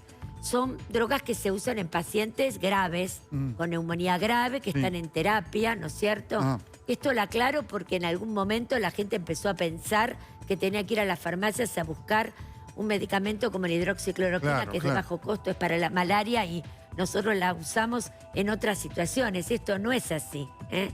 Lo que es importante es recordar que es bajo prescripción, en neumonías graves, bajo indicación médica, y los centros de referencia están trabajando. Un poco como esto es un mensaje a la comunidad, a la gente, no ir a comprar nada, sino simplemente esperar. Se está trabajando mucho, al igual que en vacunas, ¿no es cierto? Siempre la investigación hay que cumplir fases. Estas fases se están acelerando porque necesitamos respuestas, y respuestas rápidas. Y es por eso que a lo mejor ya prácticamente con algunos resultados alentadores se están empezando a trabajar en algunos pacientes, en algunos casos. Importante. Y un poco el estudio que usted también comentó y se comentó hace un rato, ¿no? Correcto, correcto. Y junto a esto que se agrega lo que nos decía el doctor Boto, el uso de la colchicina como antiinflamatorio, porque una de las cosas, esto es una explicación técnica, y le pido a la doctora también que la agregue, ¿no? Una de las cosas que complica efectivamente la variante pulmonar es que genera un cuadro de inflamación fenomenal en el pulmón que lo altera en cuanto a su capacidad respiratoria de una manera impresionante, ¿no es cierto? Así es. Bien, así que esto es lo que es muy importante lo que dice la doctora. Son todos trabajos experimentales que se están aplicando para los pacientes más graves internados. Es decir, la gente ahora no puede, digo porque alguno va a decir, quiero comprarme este medicamento y demás. Esto se da solamente en el ámbito hospitalario o de un centro de salud con, digamos, control médico y con indicación médica, ¿no es cierto? Aparte, son muy controlados incluso por los pacientes graves, porque se necesita tener la experiencia bien documentada y estamos usando protocolos que se usan en el mundo, ¿no es cierto? Pero yo lo remarco porque a veces la gente se pone muy ansiosa, muy ávida y busca medicación o busca hacer acopio, ¿no es cierto? Y eso no. Realmente no hay que hacerlo. Doctora, ¿cuánto se entiende habrá que esperar para poder tener una primera evaluación de si efectivamente ha sido efectiva esta medicación en cada uno de los protocolos? Bueno, el estudio de Solidaridad, que esto está propiciado por OMS y que Argentina es uno de los 10 países que está en este momento incorporado. Al formar parte de este grupo vamos a tener los resultados muy precozmente. Pero obviamente se necesita un N de pacientes, un número de pacientes tal para poder tener conclusiones. Tratar 2, 3, 4 pacientes no da una conclusión. Por supuesto, al estar el hemisferio norte involucrado en este estudio y al poder tener los números como formamos parte de este estudio, vamos a tenerlo mucho más rápido y nos va a servir para tratar a nuestros pacientes graves. Habida cuenta que la curva la estamos esperando para fines de abril, mayo, entonces quizás con un número tan importante de pacientes, algunos resultados también vamos a tener, ¿no es cierto? Perfecto, lo tenemos en línea ya al señor ministro de Salud de la provincia de Buenos Aires, el doctor Goyán. ¿Cómo le va, ministro? Buenas noches. ¿Qué tal? ¿Cómo le va, Nelson? Buenas noches. Bueno, un gusto saludarlo. Bueno, obviamente estamos en el día a día, pero junto con el día a día, ¿qué vienen observando ustedes, ministro, más allá de los casos, en cuanto a algún dato que le llame la atención de los casos en la provincia de Buenos Aires y obviamente también en cuanto al desafío que representa para la estructura de salud pública de la provincia esta situación? Bueno, básicamente la evolución hoy nos da una cantidad de casos menor a estos últimos días, pero hay que tomar todo esto muy con pinzas porque también nosotros todavía tenemos más de 500 casos por confirmar los resultados, con lo cual por ahí un día salta el número y no es porque haya habido ese día más casos, sino porque se procesaron más datos. Así que ahora vamos a entrar en una etapa de procesamiento más rápida a partir de que se incorporan varios laboratorios más al procesamiento de los test de PCR, y ahí entonces vamos a poder tener también una evaluación un poquito mejor acerca de cómo estamos parados, ¿no es cierto? De todas maneras tenemos todos estos diseños de probabilidades de cómo se va a ir desarrollando la famosa curva, ¿no? Y hasta ahora venimos con bastante éxito por las medidas macro que se están tomando, la curva de todos los países de América Latina, sacando Paraguay, que bueno, no sé cómo estará trabajando Paraguay, pero es una de las más aplanaditas, digamos, ¿no? Y eso es bueno, eso nos va dando tiempo. Y el tiempo en la provincia de Buenos Aires es fundamental, porque es una provincia enorme, no es como la capital federal que hay una sola jurisdicción en donde el Ministerio de Salud de la ciudad decide todas las políticas. Acá hay 135 municipios, estamos trabajando muy bien, con Nación por arriba, digamos, y con los municipios generando una estructura de comando, digamos, de comité ejecutivo, con un ida y vuelta muy bueno, y además con iniciativas muy fuertes por parte de los intendentes de salir a desarrollar dispositivos para el aislamiento, a consensuar con la provincia todo el flujo de camas de alta complejidad. Usted imagínese, Nelson, que nosotros tenemos hoy en la provincia 1.153 camas de alta complejidad entre municipios, unidades de pronta atención, hospitales provinciales y el Posadas y el Cruce. Y esa tasa normalmente tiene una ocupación altísima. Hoy está baja porque no hay accidentes. Entonces, por las medidas de restricción, estamos en uno de los momentos de más bajo uso de tasa de uso de las camas de unidad de terapia intensiva. Estamos en un 60%, 65%. Eso nos da un plus más, pero también tenemos que pensar que se viene el invierno y no solamente el coronavirus, ¿no es cierto? Entonces, nosotros necesitamos, según los cálculos que se hicieron en conjunto con la Ciudad de Buenos Aires y el Gobierno Nacional, que estamos trabajando muy bien, aunadamente, en todos los frentes, calculamos que para un escenario intermedio necesitamos unas 1.000 camas más de terapia, y ese es el objetivo que nos ha impuesto el gobernador y estamos trabajando fuerte en ese sentido, ¿no? Perfecto. Ministro, desde ya muchísimas gracias. Queríamos tener esta apreciación suya en relación a lo que es este día a día, que es clave en cuanto a la evolución y en cuanto a marcar no solamente lo que están haciendo los servicios de salud, sino la responsabilidad de cada uno de nosotros. Muy amable, ministro. No, al contrario, le agradezco mucho a usted. Hasta luego, Castro. El ministro de Salud de la provincia de Buenos Aires, el doctor Goya. Me están diciendo que, obviamente, para que ustedes vean, y muchísimas gracias a toda la gente que se está conectando, que está respondiendo a los médicos, a los colegas. Me están escribiendo algún par de colegas que me dicen hay un problema con el Lopinavir, el Ritonavir. Claro, para conseguirlo, exactamente. Exactamente. Por eso son medicamentos que se usan bajo protocolo. Y se hacen precisamente para guardarlos para los pacientes graves.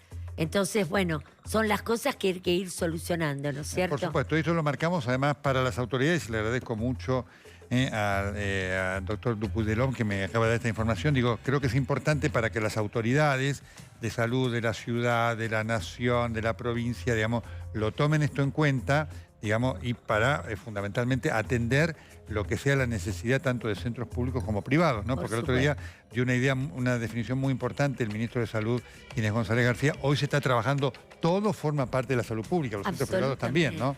No hay que separar ni de público, privado, de obra social. Estamos todos tratando de trabajar en forma conjunta.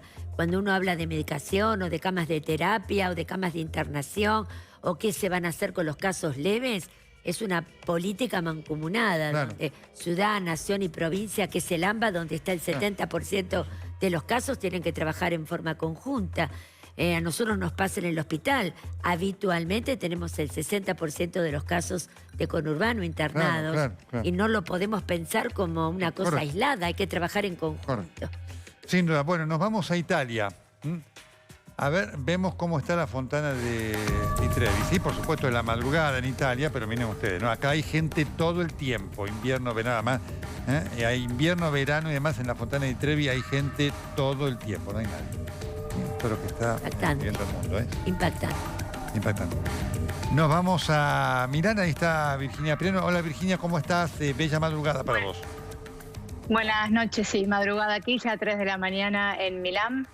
Y bueno, como vienen ustedes contando, Italia sigue en un momento complicado. Tremendo. Italia superó ya los 10.000 muertos al día de hoy, según los últimos datos actualizados esta tarde.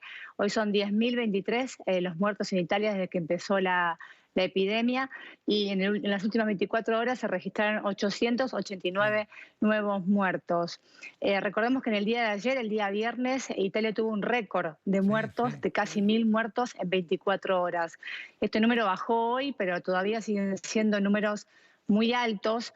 El único dato positivo, podemos decir, en el día de hoy es que hay una leve mejoría en la cantidad de curados. Claro. En el día de hoy se presentó el mayor número de altas desde que empezó la emergencia, con 1.400 nuevos recuperados en Italia. Sí. Virginia, la distribución sigue siendo predominantemente en el norte, porque este es uno de los hechos llamativos, o han aparecido casos en el sur. La primera pregunta. Todavía más del 70% de los casos siguen estando, tanto de contagiados como de muertos, en la zona norte. Especialmente el pico sigue estando en la región de la Lombardía, también en Emilia-Romagna y también en la zona del Véneto. Hay casos, por supuesto, en otras regiones del país, pero el pico, el foco, sigue estando todavía en estas 3 regiones de Italia. ¿Qué explicación se está dando para esto allí? Mira, en realidad hoy justamente el gran tema que todo el mundo pregunta qué pasa en Italia es la cantidad de muertos, ¿no? Que es lo que se viene diciendo. Sí, Más claro. allá de la cantidad de contagios, es la cantidad de muertos. Hoy en conferencia de prensa le preguntaban, ¿no?, a Borrelli, que es el presidente de la Protección Civil, el director, y él decía, la verdad es que no hay una explicación. Él sigue atribuyendo que la tasa de la gente grande que tiene Italia, pero la verdad es que esa no es la única explicación, porque sabemos que la gente que está muriendo no son solamente ancianos, con lo cual lo único que dijo es, si no se hubiesen tomado las medidas drásticas que se están tomando en Italia, la cantidad de muertos serían aún peor. Digamos, no hay todavía una explicación unificada de por qué Italia tiene esta cantidad de muertos y por qué siguen, digamos, y por qué están en la zona norte. Sí, lo bueno, digamos, lo positivo es que no se está expandiendo de manera tan veloz como está pasando en otros países, como se habló en el caso de España, de que la epidemia se está expandiendo a todo el resto del país de manera más rápida. Virginia, ¿allí hay alguna idea de cuánto va a durar la cuarentena? ¿Cuánto más se va a seguir aplicando? No, en realidad el decreto firmado por Conte se extiende hasta el 3 de abril. Recordemos que hace ya más de 21 días en el cual Italia fue decretado toda zona roja. La zona de la Lombardía hace ya más tiempo que está decretado zona roja, primero zona naranja, luego zona roja.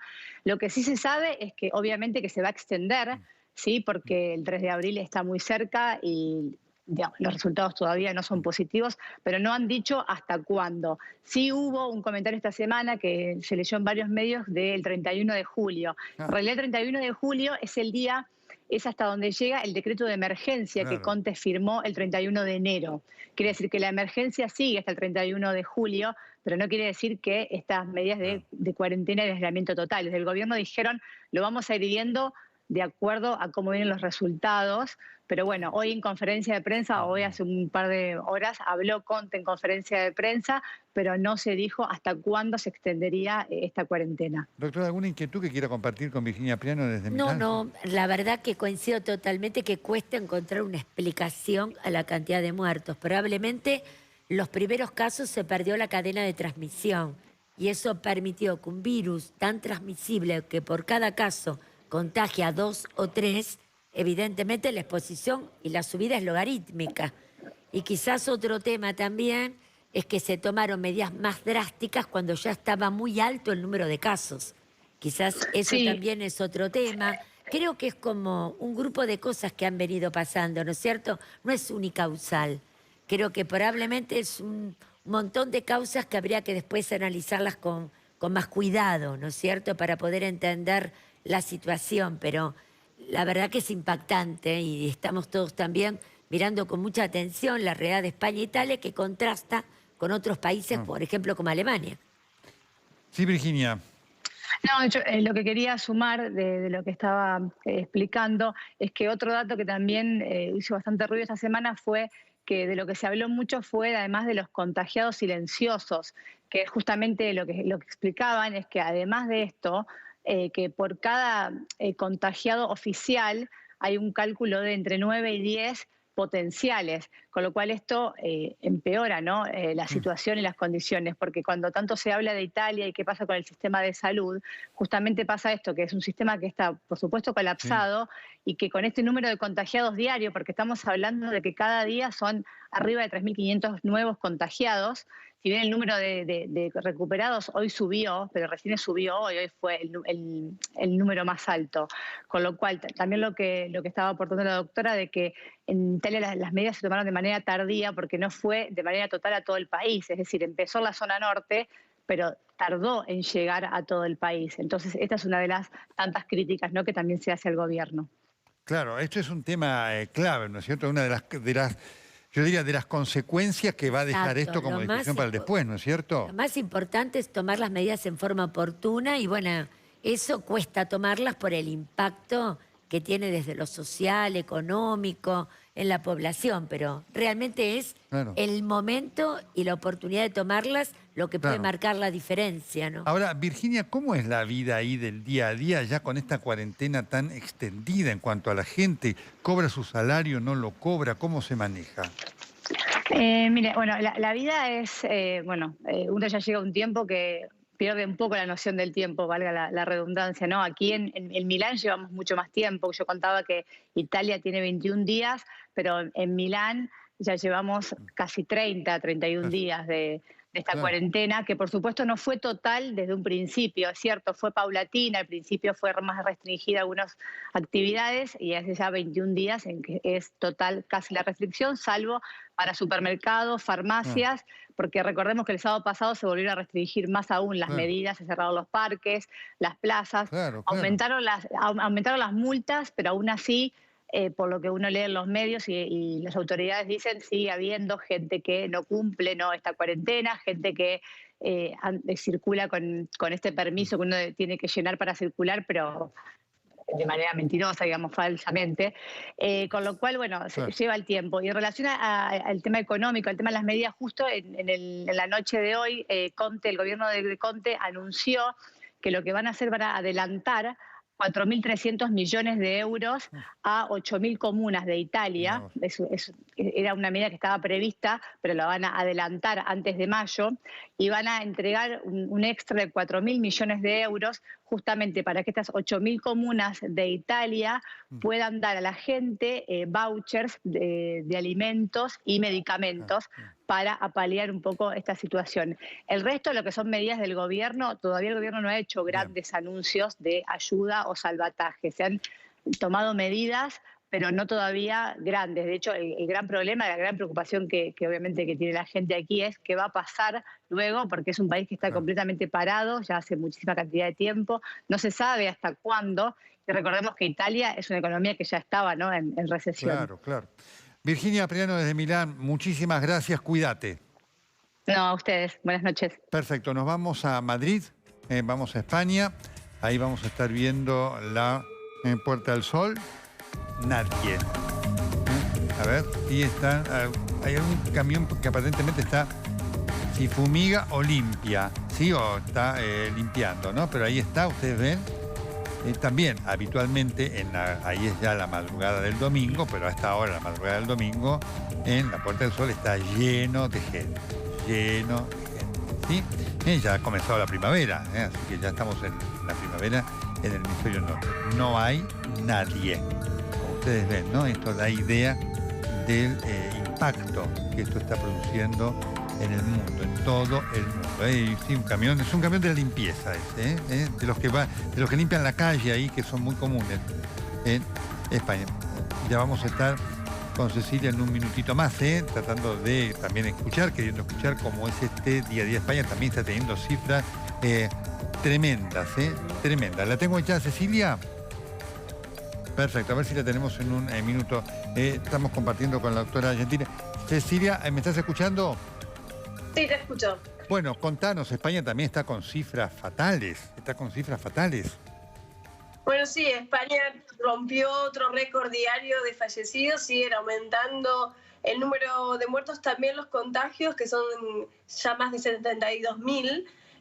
Pero bueno, estos datos impactan ¿no? cada día en la gente, que después, bueno, tiene que aceptar ciertas medidas que de hecho se están endureciendo, pero los expertos están hablando de una estabilización de las cifras, de los porcentajes, incluso en aumento de estos fallecidos y de contagios, que si hace una semana había un aumento de un 20, un 18%, esta semana fue cayendo de un 16, 14 y ahora menos de un 13% el incremento, con lo cual esto significa que hay una suavización de la tendencia, que es lo que les importa o lo que están observando, digamos, los expertos, pero justamente por esto ya tenían sobre la mesa esta semana la posibilidad de endurecer el confinamiento, porque España actualmente tiene un confinamiento casi total, pero además de ir al supermercado y a la farmacia se puede ir a trabajar. No estaba especificado que solo lo harían la gente, digamos, los trabajos esenciales.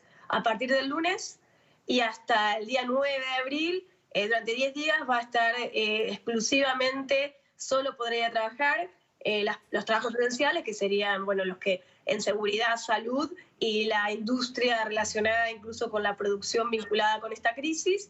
Y nada más, el país está a una instancia como la que se encuentra ahora Italia. Claro, correcto. Diría usted, doctora, estamos con la doctora Ángela Gentile, una destacada epidemióloga que además forma parte del cuerpo consultivo del presidente. ¿Diría usted que cometió un error España al no ser más estricta en el... Lo que diría es que se fueron tomando medidas paulatinas y no una cuarentena, digamos, en forma más abrupta que contemplara todo. Se fue dando relativamente a lo largo del tiempo ciertas restricciones. Y uno habla del rol de los casos leves, ¿no? Pero si yo voy tomando medidas de distanciamiento no tan importantes, tan concretas, tan claras, los casos leves siguen circulando. Claro. Y si los casos leves siguen circulando porque el distanciamiento social no está claramente establecido, esos son las fuentes de transmisión y los que permiten que el virus siga transmitiéndose en la comunidad. Y obviamente lo que uno ve de mortalidad o de internado es el pico. Si uno ve una pirámide, es la punta. Después hay una base muy importante de casos leves que favorecen todo lo que es la transmisión. Si yo no lo tomo en forma importante el corte, no va a funcionar, o no va a funcionar todo lo bien que uno quisiera. Entonces, bueno, esas son las cosas que a lo mejor también, cuando todo pase, se tienen que analizar, y que cada país tiene que ser también un análisis crítico de lo que sucedió, ¿no? Cecilia, ¿y la gente cómo lo vive esto? Bueno, al principio se vivió como un poco más relajado porque, bueno, fueron tomándose las medidas, como decía acá la doctora, paulatinamente, y porque, bueno, en realidad, inicialmente el foco que estaba en Madrid también se extendió en residencias de ancianos, y bueno, el mensaje era esto de, es una enfermedad que no es, el mensaje inicial era no es tan grave, pero sí tiene este potencial de transmisión muy importante y afecta generalmente a una población en riesgo. Entonces, bueno, era como que la gente lo tomaba como, bueno, esto puede contenerse, ¿no? Porque está en ciertos sectores. Luego, de repente, surgió un brote acá en Cataluña, en Igualada, en una ciudad que terminó siendo aislada completamente porque el brote fue en un hospital. Es, de hecho, la única ciudad que actualmente está aislada completamente y donde hay un índice mayor de mortalidad. Entonces, todo esto era en un hospital donde se infectaron médicos y de diferentes edades, evidentemente, ahí el foco cambió completamente, las características. Entonces, eso empezó a preocupar más porque, bueno, luego empezaron a llegar, por ejemplo, en Cataluña, esto de que eran casos importados, porque hay mucha movilidad, una población que se mueve mucho incluso con Italia. Los partidos de fútbol llevaron y trajeron gente, y sobre todo del norte de Italia. El fútbol fue un gran transmisor también. Entonces, cambiaron las características y el gobierno fue tomando medidas y la gente se fue adaptando y después, bueno, las cifras empezaron a asustar más y a tomar esto en serio. Y hay un alto acatamiento, mucha disciplina, si bien evidentemente hay gente que sigue teniendo actitudes que son incívicas, insolidarias y de hecho peligrosas, pero bueno, en la tónica general de la población española es acatar este confinamiento. Cecilia, muchísimas gracias por este informe desde Madrid. Tener una buena noche y cuídate. Gracias, buenas noches. Perfecto, nos vamos a ir de acá a los Estados Unidos. Allí está, esto es Nueva York. Times Square, ustedes ven, en ese lugar emblemático. Es impactante, ¿no? Además, para los que vivimos allí, ver eso, nunca visto, nunca visto. Realmente, ustedes ven los pocos autos, que son la mayoría son taxis, que se están movilizando. Y después ahí vemos una persona, nadie, Realmente si bien está la iluminación, están inclusive, una paradoja, ¿no? Están los anuncios de los espectáculos de Broadway. Está a giorno como si fuera un día normal, nada más que no hay gente, ¿no? Porque está todo absolutamente cerrado, una situación dramática la que se está viviendo allí, con una tensión que está viviendo todo el personal del equipo de salud, ¿no? Que está absolutamente sobresaturado. En cuanto a la demanda de trabajo, Nueva York es el estado de los más afectados aquí de Estados Unidos. Hay que recordar que el gobernador Andrew Cuomo pidió las fuerzas federales para poder exigir primero que se cumpla la cuarentena y dar ayuda a la gran cantidad de gente que está en una situación desesperante, más allá de la actitud al principio negacionista por parte del presidente Donald Trump. Impactante en los Estados Unidos. Impactante, absolutamente. Es el mejor ejemplo de tomar tardíamente medidas. Digamos, el virus lo dejamos con lo transmisible que es, él va a hacer su tarea muy eficientemente. Y si nosotros minimizamos el problema, no tomamos conciencia, evidentemente pasan este tipo de cosas. ¿No es cierto? Nueva York creo que es un ejemplo, es un epicentro en este momento claramente del brote epidémico en Estados Unidos, que incluso puede pasar a otras ciudades. Esto no quiere decir que empiece y termina en Nueva York. Por eso es como una reflexión. Los estados están tomando incluso medidas independientes. Sí. Absolutamente, porque no hay un liderazgo global para todo el país. Y ese es un problema grave. Realmente, ¿no? Es decir, esto es lo que usted marca, ¿no? La imposibilidad de trabajar en forma conjunta hace más difícil, ¿no es cierto? Bueno, eso creo yo que es una fortaleza de Argentina, porque se pudo en esta situación concreta decir, bueno, acá tenemos que hacerlo, todos tenemos que ponernos de acuerdo. Y para esto nos pusimos muy rápidamente todos de acuerdo, porque vimos la realidad y bueno, había que tomar determinaciones. Y las cuarentenas que se tomó a mi juicio mucho más precozmente que todos estos países y con más rigidez, porque la verdad que la cuarentena en este momento por lo menos es una norma clara y hay que cumplirla. Y esperamos que dé resultado, como todo, ¿no? Correcto. Hay que ir viendo. Nos vamos a los Estados Unidos, el doctor Maximiliano Smolky. ¿Qué tal, doctor? ¿Cómo le va? Muy buenas noches. ¿Qué tal? Buenas noches. Bueno, obviamente estábamos aquí con la doctora Ángela Gentile, infectóloga, jefe de epidemiología del Hospital de Niños y además una de las integrantes de la mesa consultiva del presidente de la República. ¿Cómo están las cosas hoy en los Estados Unidos, doctor? Y la verdad que la situación se está poniendo cada vez más alarmante. Nosotros estamos acá en Colorado, donde demográficamente no nos podemos comparar con lo que es Nueva York, pero estamos siguiendo muy de cerca los casos de Nueva York y las estadísticas y los números. Lo que sí hemos visto que ha empezado a incrementar la cantidad de casos, también tiene que ver con la cantidad de test que se están haciendo, pero yo desde lo que puedo llegarle a decir es que la Argentina está tomando todos los recaudos necesarios y creo que están adelante de lo que son otros países, incluyendo donde las cosas no se tomaron tan en serio. Y escuchando a la doctora Gentile, también quiero decir que estoy muy de acuerdo con su vista de lo que es la epidemiología hoy por hoy, y creo que la falta de un liderazgo serio en este país tiene que ver con la cantidad de dificultades que está pasando hoy por hoy Estados Unidos. Doctor, por supuesto que junto con esto lo que impacta son los testimonios, en Nueva York predominantemente, pero también en otros lugares, de gran angustia por parte del cuerpo médico en general, médicos, enfermeras, técnicos, en cuanto a escasez de recursos, falta de respiradores y un agotamiento en el trabajo que los pone en una situación de riesgo muy fuerte. Eso es impactante, ¿eh? Sí, es para tener en cuenta. Lo que le puedo contar, por ejemplo, este es un país considerado de primer mundo, vamos a decir, con un montón de recursos. Estamos teniendo falta de lo que es el material de protección para los trabajadores de la salud, como serían guantes, barbijos, y se le está pidiendo a la población que puedan acercarse y hacer donaciones. Esto hay gente que trabajan en la construcción, por ejemplo, que usan las máscaras N95 por el tema de lo que son los polvillos que se pueden llegar a levantar, y estas personas están acercándose al hospital a poder donar, porque nosotros estamos teniendo escasez de estos productos. También, obviamente, cuando hay una situación de emergencia, esto puede llegar a sacar lo mejor de las personas, ¿no? Y la colaboración de la gente ha sido increíble. Ha habido gente como en Argentina que está trabajando con impresoras 3D para poder fabricar partes que no existen, para ver si podemos llegar a conectar más de una persona a un respirador. Entonces están produciendo lo que serían conectores en T para poder conectar, y esto también conlleva un montón de problemas, porque no es lo mismo lo que es la dinámica respiratoria de un paciente con la otra, pero estamos llegando al punto que tenemos que pensar outside of the box, como se dice acá, y tratar de ver cómo podemos solucionar esto. También tenemos el problema de que para una población tan grande, para un país tan grande, está habiendo escasez de médicos.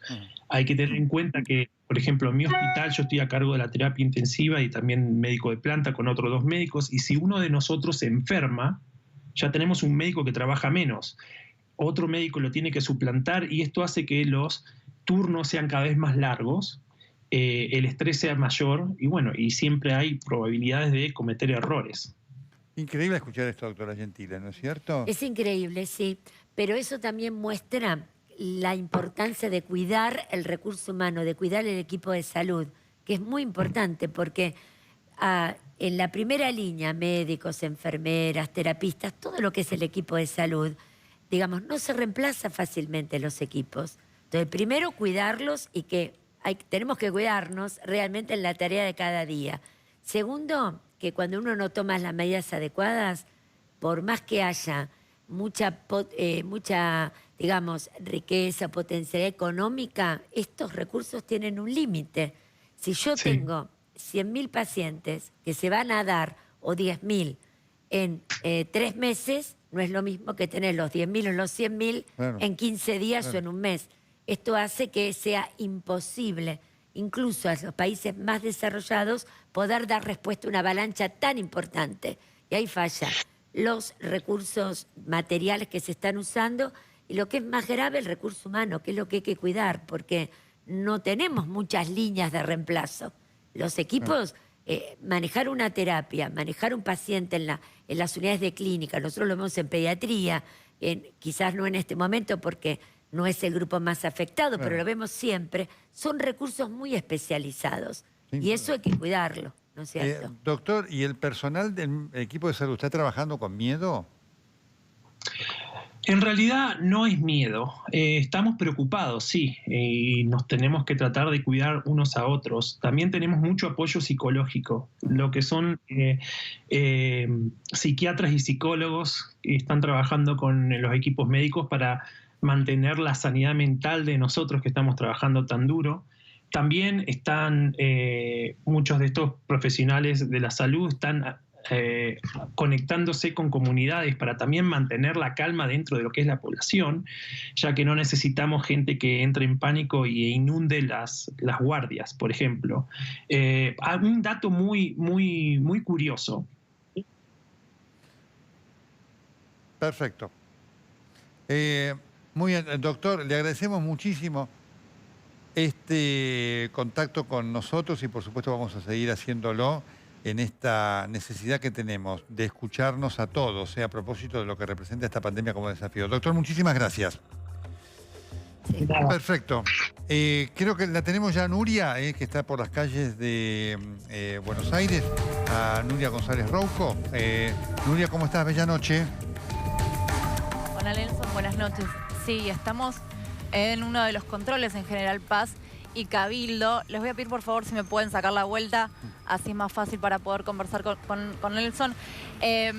Uno de los controles, insistíamos en estos que son de entrada y de salida, estos cruces de entrada y salida entre la Ciudad de Buenos Aires y Provincia de Buenos Aires. Nosotros estamos mano a provincia. Aquí lo están viendo con ustedes, Prefectura está haciendo los controles, del otro lado está Policía de la Ciudad de Buenos Aires también controlando desde muy temprano. Estos controles nunca se levantan. Ustedes recordarán que quedaron muchísimos menos después de el cierre que se dio de accesos durante la semana, y eso hace que también, bueno, la gente que inevitablemente tenga que entrar o salir de la Ciudad de Buenos Aires tiene que hacerlos por esos accesos ahora ya más limitados. Algunos números que me parecen importantes porque los había pasado hoy la policía con esto de que de aquellas personas que rompen la cuarentena, es decir, aquellas personas que no tienen ningún tipo de papel ni de habilitación para circular. Hoy en realidad el corte que hace la policía es a las 5 de la tarde. Desde ayer a las 5 de la tarde hasta hoy a las 5 de la tarde hubo 209 personas detenidas, demoradas y 3 autos secuestrados. En lo que va de esta cuarentena, desde el 20 de marzo, ya llevan 95 autos secuestrados y más de 1.900 personas demoradas o detenidas. Esto después depende, obviamente, de la justicia, ¿no? Cómo sigue las causas de estas personas. Pero lo cierto es, Nelson, que hoy la calle está mucho más tranquila. No hay tanto movimiento de gente y aquellos que llegan a estos controles de la policía lo hacen con los papeles. Perfecto, Nuria, importante esto que vos estás diciendo, ¿no es cierto?, en relación a eso, porque habíamos visto algunas zonas de la ciudad donde había un movimiento, sí, que era llamativo, teniendo en cuenta que estamos en cuarentena en esta hora de la noche. Nuria, ¿algún detalle más que vos nos quieras marcar o alguna advertencia que quieras hacer? Dale, No, esto, es decir, todos tanto los autos como el transporte público, en taxi también, en colectivos, son revisados. Aquellos colectivos, de hecho, lo van a ver ahora, recién está bajando ahí el agente de Prefectura, pero se suben también y revisan que todos tengan los papeles, que tengan estas habilitaciones para poder circular por la Ciudad de Buenos Aires. Y un dato importante que me parece que lo decía hoy Diego Santilli más temprano cuando hablaba con nosotros, es que ellos están calculando que 9 de cada 10 ciudadanos de la Ciudad de Buenos Aires están acatándose a esta cuarentena, este aislamiento obligatorio. Me parece que es un número importante. Lo que pasa en la ciudad, decía él, es que hay mucha gente de la provincia de Buenos Aires que viene a trabajar y a cumplir labores esenciales, y por eso también a veces se ve mucho más movimiento acá. Perfecto, Nuria, muchísimas gracias. Estamos, por supuesto, atentos a tus novedades. De nada, hasta luego. Bueno, estamos llegando ya al final. Muchísimas gracias a toda la gente que se ha comunicado y se comunica permanentemente con nosotros con una intensidad enorme, ¿no es cierto? Recordamos el día de hoy, 55 casos. Exacto. ¿No es cierto? Es una foto, recordemos eso, ¿no? Hay que ir mirando siempre la evolución y uno no puede con esto decir, bueno, estamos en una curva descendente. Esto es el día a día y ver un poco qué va pasando con los casos. Recordemos que es la foto de lo que pasó antes.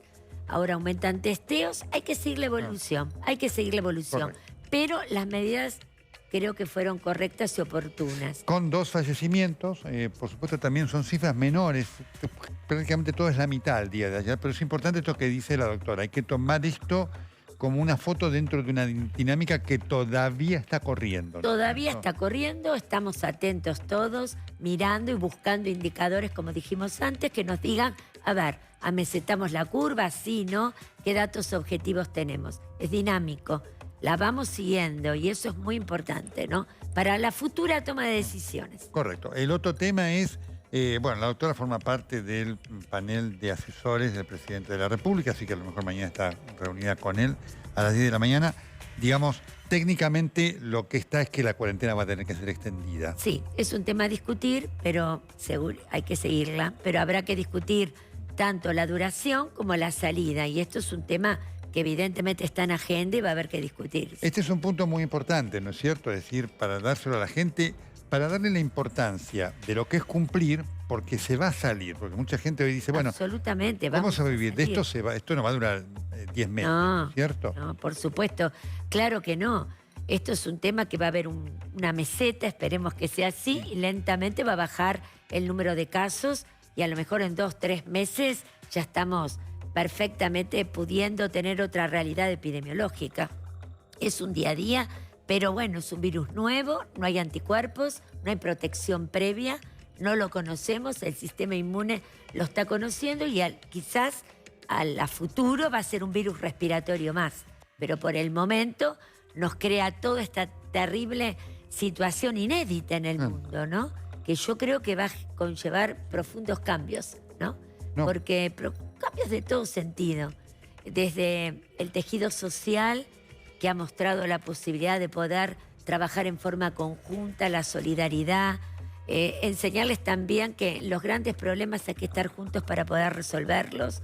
También la jerarquización del equipo de salud, que es tan importante, ¿no? No solo médicos y enfermeras, técnicos, camilleros, kinesiólogos, bioquímicos, todos los que forman mucamas, los que forman el equipo de salud. Es complejo la formación, la capacitación, no se reemplaza tan fácilmente. Los equipos, lo más difícil es trabajar y formar equipo con el recurso humano, ese es el desafío. Y tener un equipo sólido y bien conformado no se hace en 24 horas. Por eso es tan importante cuidar este recurso que todos ahora, bueno, se está viendo la importancia que tiene. Pero eso también hay que recordarlo después a futuro. Y por otra parte, creo que es también como una enseñanza global de solidaridad y de trabajo en conjunto que creo que va a haber un cambio profundo, como todas las cosas, porque es muy impactante lo que uno ve y todas las realidades que va mostrando. De esta no vamos a salir igual. Pero yo pienso que grandes problemas, grandes desafíos y grandes oportunidades. Doctora Gentili, muchísimas gracias, pero no por haber estado acá, sino por todo su trabajo. Muchas gracias, Nelson. Siempre. La verdad que para mí es un gusto estar en este espacio. Yo, cuando me invitaron, me acuerdo cuando nos visitó hace poquito en el Hospital de Niños y dije, bueno, tengo que devolverle la visita, así que para mí un placer estar acá y compartir. Muchas gracias. Sepa de nuestro reconocimiento para su trabajo y el reconocimiento a usted para toda la gente que trabaja con usted, no solamente en el comité de expertos, sino en el hospital. Mucha gente. A usted. Muchas gracias. Mucha gente, es así. La doctora Gentili, un valor de la medicina argentina. Un valor de la medicina argentina. Ya volvemos.